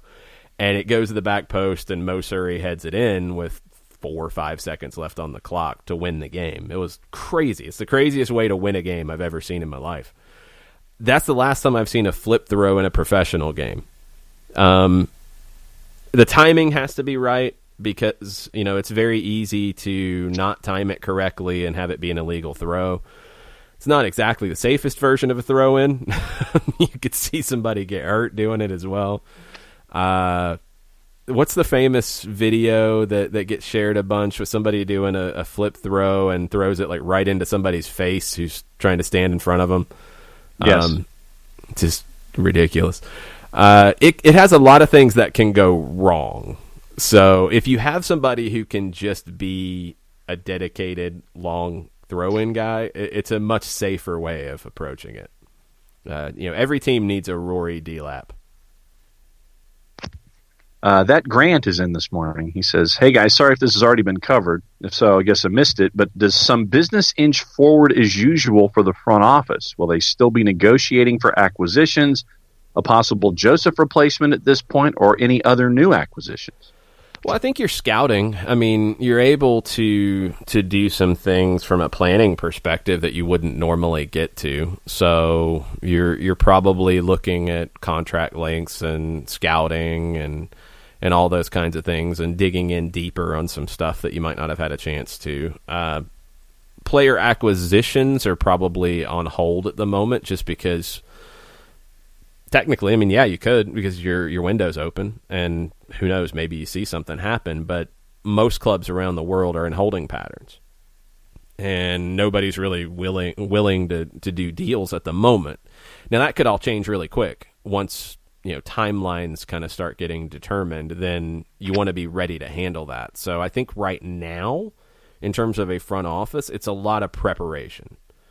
It's a lot of being ready to hit the ground running when that time comes. And yeah, I mean, this is the benefit of this from the Joseph injury perspective is that before you might have been flying a little blind in terms of how long he would be out.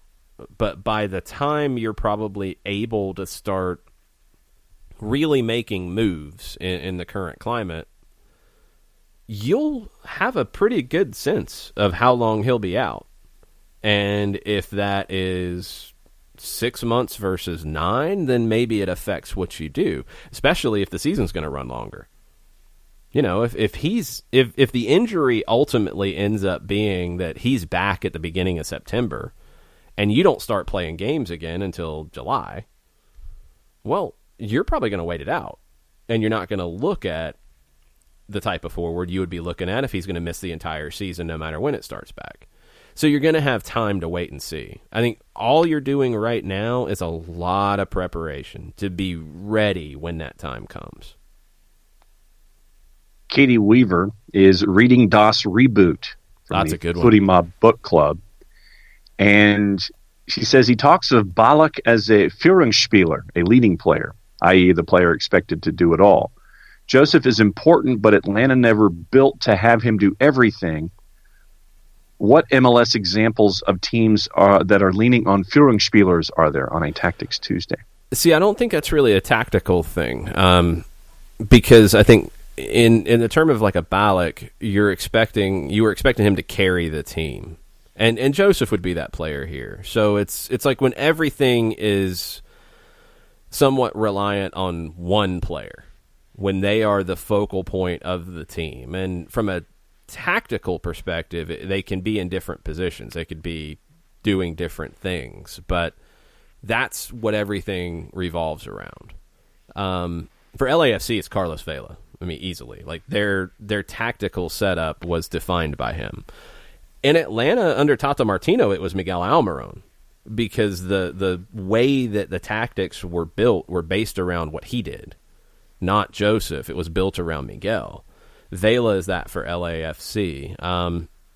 Other teams have it. LA Galaxy, last year it was obviously Zlatan because everything they did revolved around feeding him. And right now I think they've kind of thrust Chicharito into that role, and it's not really what he is. So they need to figure that out. I think for them it needs to be Pavón. They need to play through him, and everything needs to be defined by him, or it needs to be Jonathan Dos Santos in more of the Ballack kind of sense of doing everything in the midfield and everything going through him and defensively even being based around him. That would be the one that maybe it should be, but they've got to make that evolution. So the Germans have some different ways of looking at things in terms of tactics. It's really interesting to read. Das Reboot's a great book to read that gives you a good sense, but the first Guardiola book with Marty Perronal is one that I highly recommend, where he talks about his transition to the Bundesliga and the way that when he came in, he thought he could take the Barcelona template, which obviously has a lot owing to the Dutch and Johan Cruyff. He thought he could take that, tweak a couple things, put it into Bayern, done. But he realized pretty quick, no, this is a whole different way of thinking and a whole different way of playing. And then also, Barcelona, he had the luxury of having the best player in the world in Lionel Messi, who you can have all the tactics in the world. You have the best player in the world. He's going to solve a lot of problems for you. You didn't have that at Bayern. You had great players. You had wonderful players. But, for example, he tried, and this gets back to another German tactical description, he tried to play Thomas Müller as a false nine. He wanted him to play in that role. He thought it would get the best out of him with his skill set and the way he saw the game. He thought it would work. Never worked. Never, ever worked. And Müller was a player that he really couldn't do much with tactically because it's just not his game. He's not that player. Müller described his position. I want to make sure I get this right, and I'll probably butcher the German pronunciation. I think he described the way he plays the game as a Raumdeuter, which it translates to like a space interpreter. Basically, like you can't, a player like that, you're not asking him to be in a certain part of the field on a regular basis. He's going to feel the game, and he's going to know where to go, where to pop up. It's really tough to defend, but it's also really tough to play with because you can't like ask him to do certain things defensively. You're not asking him to be in a certain position on the field to feed balls into. He's just gonna kind of be free. And look, he's made a great career of it. So you can't fault it. That's not a bad thing. Some players are like that. And if he's in your team and he's effective in a certain role, you want to use him in that role to get the best out of him. And that was something that Pep figured out over time with Bayern, in that I can't force him into a box because that's not who he is. I've got to adapt the way I'm thinking about the game to suit what I have. And that was a tough thing for him. And he also had to suit his game to what the Bundesliga was, which was very heavily counter, transition. And that's obviously not the way that Guardiola's teams wanted to play coming from Barcelona. Now, his teams at Bayern and then now at Manchester City have added elements of that.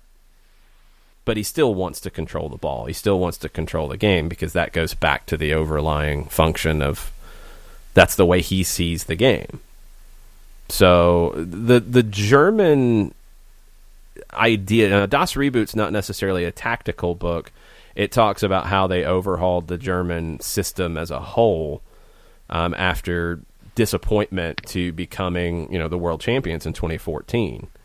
And it's fascinating to hear the different things because this was when the gegenpressing was coming in. It suited the German game. It suited the German style.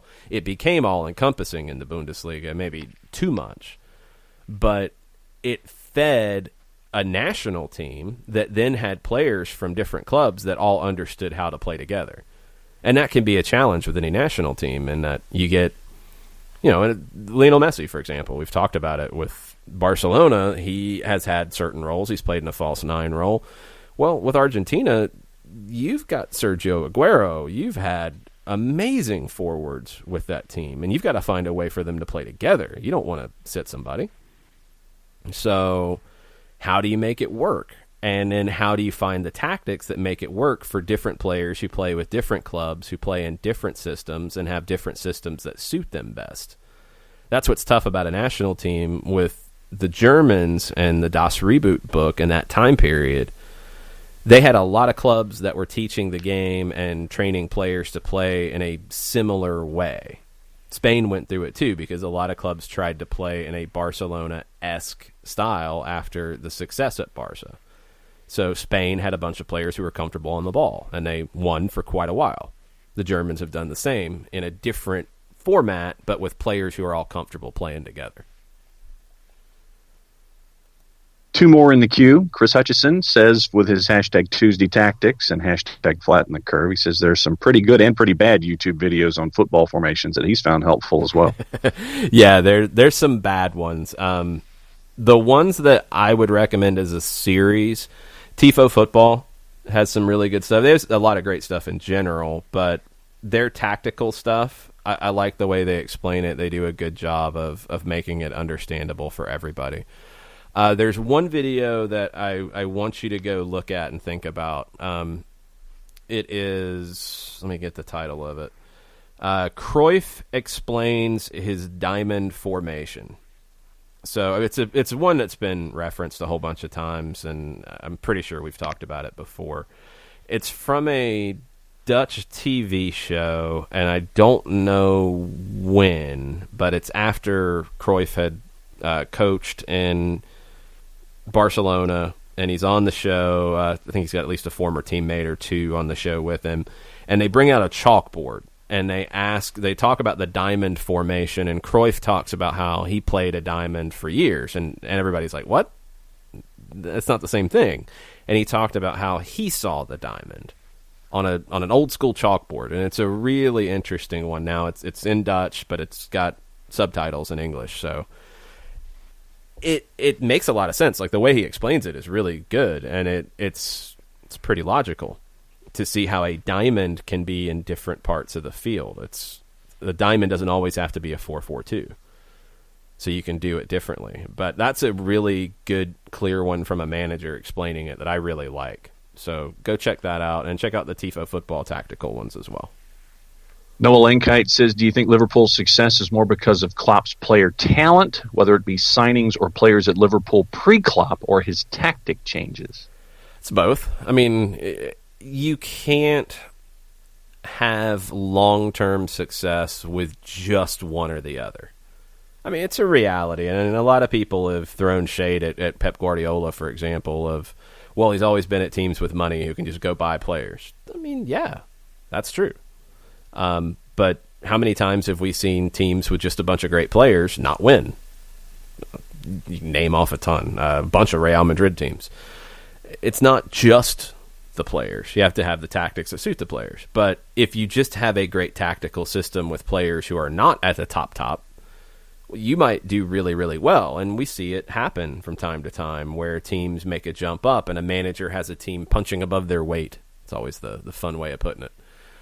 That have limitations because they don't have players that are as good as the top teams. Even teams that might not be as tactically strong or as strong with an identity, but they've just got some of the best players in the world. I mean, for Barcelona and Lionel Messi, and this is under any of their managers, Lionel Messi can go win a game for you by himself, period. If he's on, get out of the way. Let him go do what he does. We saw it with Real Madrid and Cristiano Ronaldo. There were games that he was just an unstoppable force. Just put the ball up to him, let him go get it. He's going to score you goals. Just keep it simple. That happens. So I think for long-term success, you've got to have both. But in Liverpool specifically, I mean, the idea that they don't spend money is crazy. That's just a fallacy, and I understand why Klopp would be putting that out there, because it takes away from the work he's done, and you can't do that because the work he's done has been amazing. But yeah, they have great players, and some of them were there before. Some of them they've been able to keep because they've been able to pay crazy salaries, and they've went out and spent big money too, and that's all fine. That's the game. Like, it's not a bad thing. I think to have that as an insult is not fair. Manchester City's had great teams along the way, and they've spent a lot of money too. I think Klopp, the transformation for Liverpool is as Klopp became more comfortable taking what he did in Germany, adapting it to his situation at Liverpool. Because you got to remember, his role in Germany was completely different than his role at Liverpool in terms of where his club was. Dortmund wasn't the top club. They weren't one of the big spenders. They lost players to Bayern Munich on a regular basis. They were a big club, but not at the top. So he played in a way that suited the players he had that were not the best players in the league, and he had a good bit of success.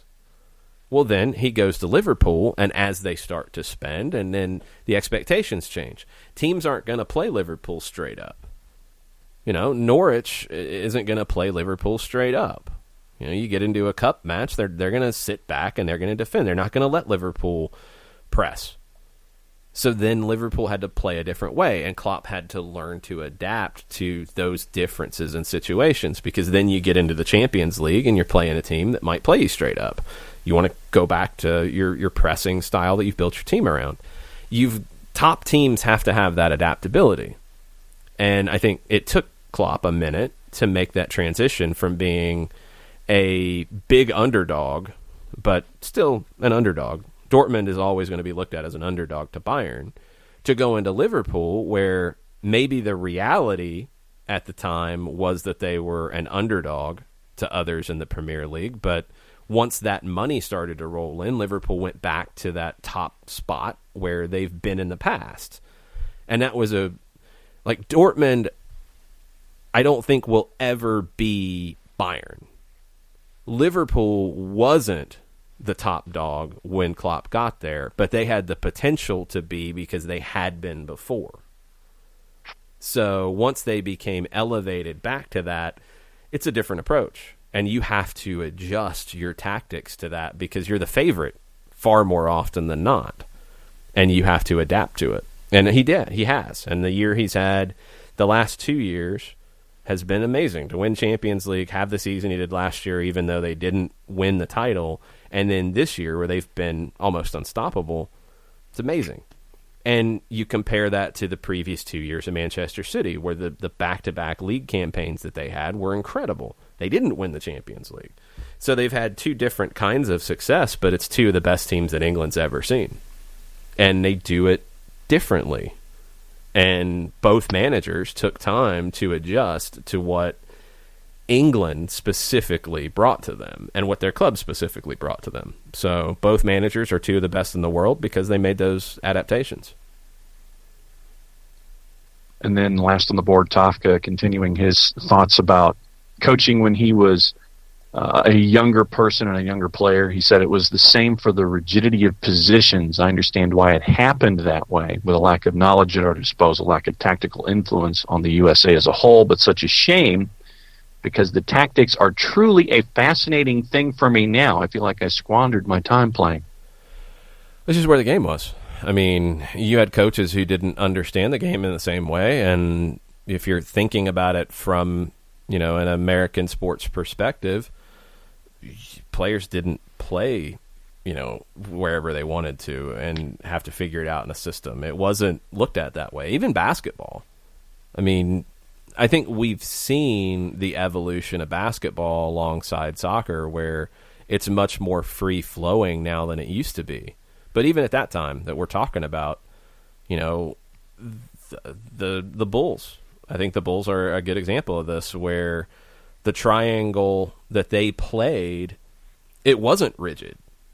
But you had other teams. I mean, if you look at the 80s teams, like a point guard did what a point guard did. A shooting guard did what a shooting guard did. Small forward played a small forward. Power forward, you knew where they were going to be. The center, obviously, you knew what the center was going to be. Look at it then now. You got Magic Johnson. Well, no, but he could play different positions. But he didn't play. That's not what I'm saying. I want to make this very, very clear. I'm glad you mentioned that, because Magic Johnson could play different positions. But when he played center in that famous game in the finals, he played it as a center for the most part. Did he do a few things like he would do as a point guard? Sure. But he played as a center. It wasn't as fluid. It wasn't a right back playing as a right winger, or what we're seeing now, a right back tucking in and playing as a holding midfielder. It wasn't that at all. Like, you played your position. You had players who could play different positions, but they played the position that they were assigned. And that's how soccer was. I mean, it was, if you're the right winger, you're basically running in a certain channel, and that's where you played. You didn't come inside. You didn't switch over to the other side. You didn't do those things. That was how the English game was. That was how the German game was. It was very rigid. That wasn't necessarily how other countries approached it. So our line of thinking for that time, and look, it carries on. I went back through, I've been doing a lot of research since there's nothing else to do, and reading a bunch of stuff about different eras of pro soccer in the United States. And there was a quote, I don't have it in front of me, so I can't attribute it correctly, but I think it was Clive Toy who talked about it.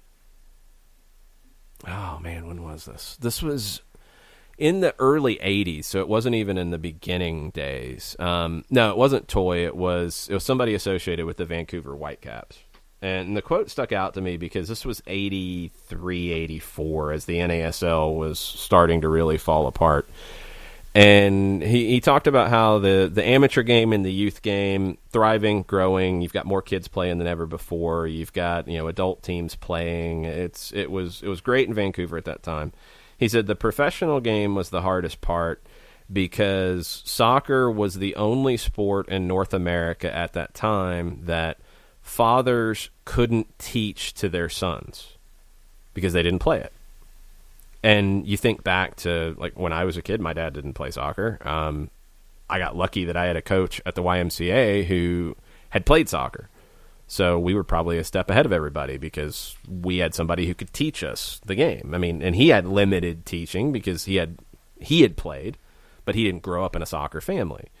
So you start spinning that forward, and those kids who played in the 80s, they might have went on to have kids. So then they were able to have a better knowledge of the game when they taught their kids, but they still had a limited knowledge because they didn't have these tactical conversations and they didn't have a professional team to say, hey, watch this, hey, watch that. You want to play like this player, look at what he does. You didn't have any of that. So every generation's gotten better, but it's only very recently that you're starting to get all these different elements factoring in. More, Latin American influence in the game in the United States. Just more of a wider breadth of information about the game. You can watch games from everywhere. You've got, families that have grown up playing since the 80s. So, what was said in the early 80s about how the pro game was going to struggle because people weren't fans in the same way as they were of other sports because parents couldn't teach their kids about the game in the same way they could about basketball or football or baseball because they grew up with it. It's absolutely true. And that affected all the development coming forward. So your influences, primarily because the language was England, but also you had a number of German coaches and German Americans who brought their sensibilities to the game. That was really it. So it was all secondhand until you had enough generations who had grown up playing in it. Everything was pretty rigid. For one reason, because you didn't have the knowledge, so that's where you start from, as you learn how to do something and you do it in a very rigid way, not thinking outside the box, until you get better at it. If you think about it as you're a home cook and you get a recipe and you're not a strong home cook yet, like me, when I would first start trying to follow a recipe, I'm following it to the letter because I don't know what I'm doing yet. But then once you do it a few times and you're like, oh, wait a minute, I could experiment with this, or I could substitute this, and you start trying some things. That's how you are as a player. That's how you are understanding the game, is you start to have more information come in. Or you might have watched somebody say, cook it this way, or you might have learned a technique somewhere else and say, well, I can bring that to the table. That's how soccer has grown. So at the time that Tofka's talking about what I went through, what a lot of people went through coming up in the game, you had rigid approach tactically from coaches based off their background, players based off the way they were taught, and the influences of England and Germany, which were more rigid tactically anyway. So that's why the American style has developed as it has. It's only now that it really is starting to feel like that melting pot of, look at MLS right now. You've got Bob Bradley doing what he is doing tactically, and LAFC's had an identity from day one. You've got Peter Vermes with what he's doing over time in Kansas City and their 4-3-3. That is the identity of that club. You've had Tata Martino and Frank de Boer approach it differently, but not as different as some would try to tell you, differently, but brought a different style to the league. You had Patrick Vieira in New York and then Dome Torrent, who brought some very different ways of thinking to NYC. It was very, very refreshing. Greg Vanney has developed into a really strong manager tactically. To be able to do what he's done and get Toronto to final after final after final, It's impressive. And to do it in different ways, because it's felt like every one has been different. Seattle, Brian Schmetzer, I don't think is as tactical, but still, to have the success and to create an identity, they've had success. And they've had players who have done it in different ways, like a Nico Ladero, who brings a very savvy way of approaching the game. Pozuelo, we mentioned, Giovinco before. Miguel Almiron approaches the game in a different way than Pity Martinez. So for people in Atlanta to see two number 10s who do it in a very different way, that's great, because then that just adds to the knowledge base. And the next generation coming through, when they're asked, like Messi was at Barcelona as a kid, and they say, well, what position do you play? That kid might say, well, I play like Miguel Almiron, or I play like Ezequiel Barco, or I play like Pity Martinez. When we didn't have that before, it was, what do I play, coach? How am I supposed to play? Okay, I play that position. And no, if I'm a right winger, I don't ever come into the middle. No, I stay over there the whole time. That's where I stand. I don't move. I just run up and down the wing. And that's what you do, because that's where the game was at that time. It's changing. It's very cool. And it's very exciting. As I realized after I had my knee injuries, I realized then, and it was I was younger, so who knows, but you didn't have MLS when I was playing as a kid, so I didn't know what professional soccer was. I didn't have any idea of what it could mean to be a professional soccer player. And by the time that MLS was being talked about and you had the ruckus, I'd already injured my knee a couple of times, and I knew that I wasn't that kind of a player. So once I wasn't as good of a player physically, I knew that I had to be as good of a player as I could be mentally. So I started to study the game more and think about the game more. And this evolution of tactics in the United States and with MLS and the effects of it, and take it down to USL Championship and USL League One, it's the game changer. It's the absolute game changer for soccer in this country, because you're going to get just a better understanding of the game with every generation that comes up, because they live it. And that's why I think it's important, what we do, talking about tactics and talking about a game, and what Dirty South Soccer does, and what Doug Robertson does, and what all the other podcasts do, and all the different ones around the country. It's very, very important. What I try to do, and what I hope comes across when we talk about this stuff, is that nobody has all of the answers. Anybody who tries to tell you that they do, that's probably the type of video you can turn off. Nobody has it. Guardiola doesn't have it. Klopp doesn't have it. The best managers in the world previously didn't have it. Jose Mourinho was a revolutionary icon in the managerial world, and in 10 years later, he was a punchline. Like, that happens. It is always constantly evolving. And you can watch a game, I can watch a game, somebody from Brazil can watch the same game, somebody from Italy can watch the same game, somebody from Japan can watch the same game. We're all going to have different opinions on it. That's what's great about it. It's not as defined as other sports. So that's the debate. That's the conversation. Should Ezequiel Barco play as a number 10, or should he play on the wing? Should Pity Martinez play as a number 10? Should he play as a second forward? Could he play as a false 9? Et cetera, et cetera, et cetera. That's the debate. I hope when you listen to us, you understand that we're giving you our opinions, and they're strong opinions, and they're not like half-cocked opinions. I'm not just tossing something out to try to toss it out. I'm telling you why I think X. And I hope, the more that you listen, and the more that we have shows like this and we talk about, background and why we think the way we do, you start to understand that. It doesn't mean that it's 100% every time correct. It's my opinion. But I'm trying to give you an opinion based on my background, as much knowledge as I have, and what I can share. So that's the wonderful thing about this game. I think in other sports, maybe it's a little more defined as this player's good, this game was good, this team played well. versus this team was bad. This player had a bad game. The number, like baseball, I mean, is so clearly defined. Like the stats tell you this guy can't hit. he's not. His batting average is terrible. So I mean, he might be able to contribute in some other ways, but ultimately, he's not successful as a hitter. Can you tell in soccer, like, this player is not successful as an attacker? It's not that easy because it's not always defined by numbers. That's what's interesting about it. Tactics are the same thing. Like, there's not one way to play. It always has to match the players you have on hand and the opponent you're playing. And that's the fascinating thing about it, because you can be the best tactician with one group and with one team, and you can move and you can look like you don't know what you're doing.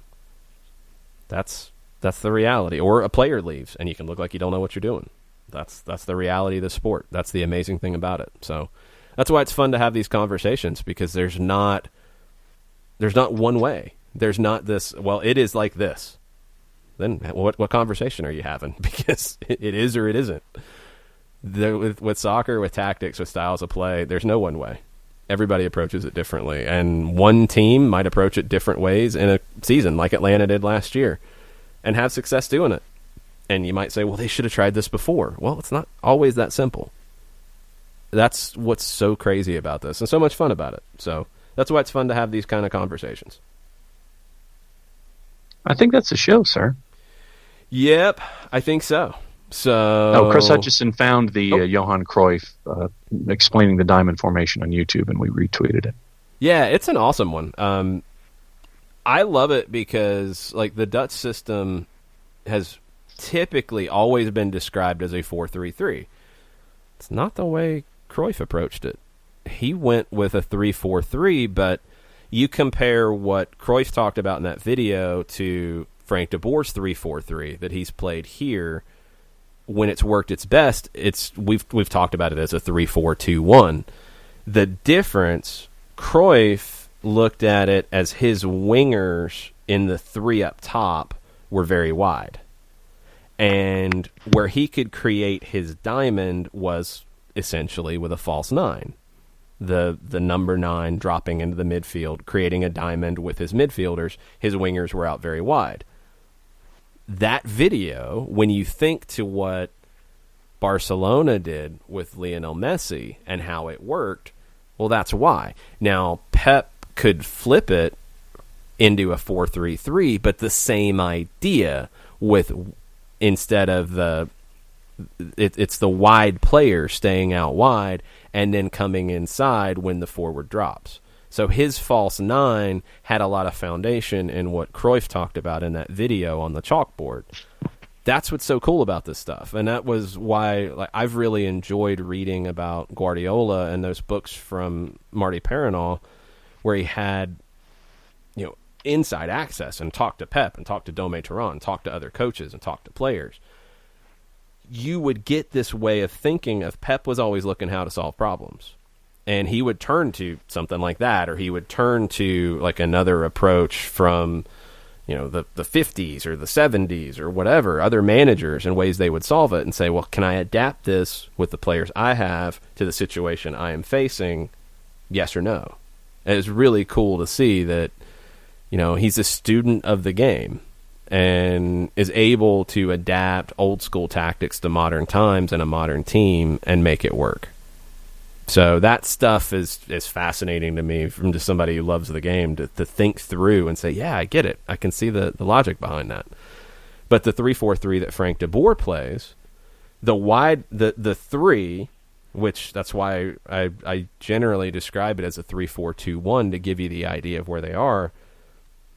They're not out wide. They're not out in the touchline spread in the field. Your width is coming from your wing backs in that. They're out wide. What you're doing is your 2 wider forwards are honestly coming in to tuck in behind your forward, and you're creating a box. Now, where it gets really fascinating is when you have your 3-4-2-1 with Atlanta United, you have your 3 center backs, you have your wing backs who are stretching the field out wide, you have your 2 holding midfielders, you have your 2 attacking midfielders in front, so you've got your box. But when Joseph, the number 9, would drop in almost into the middle of that box and start playing through, you're playing with 5 in the midfield versus a lot of times 3, sometimes 2.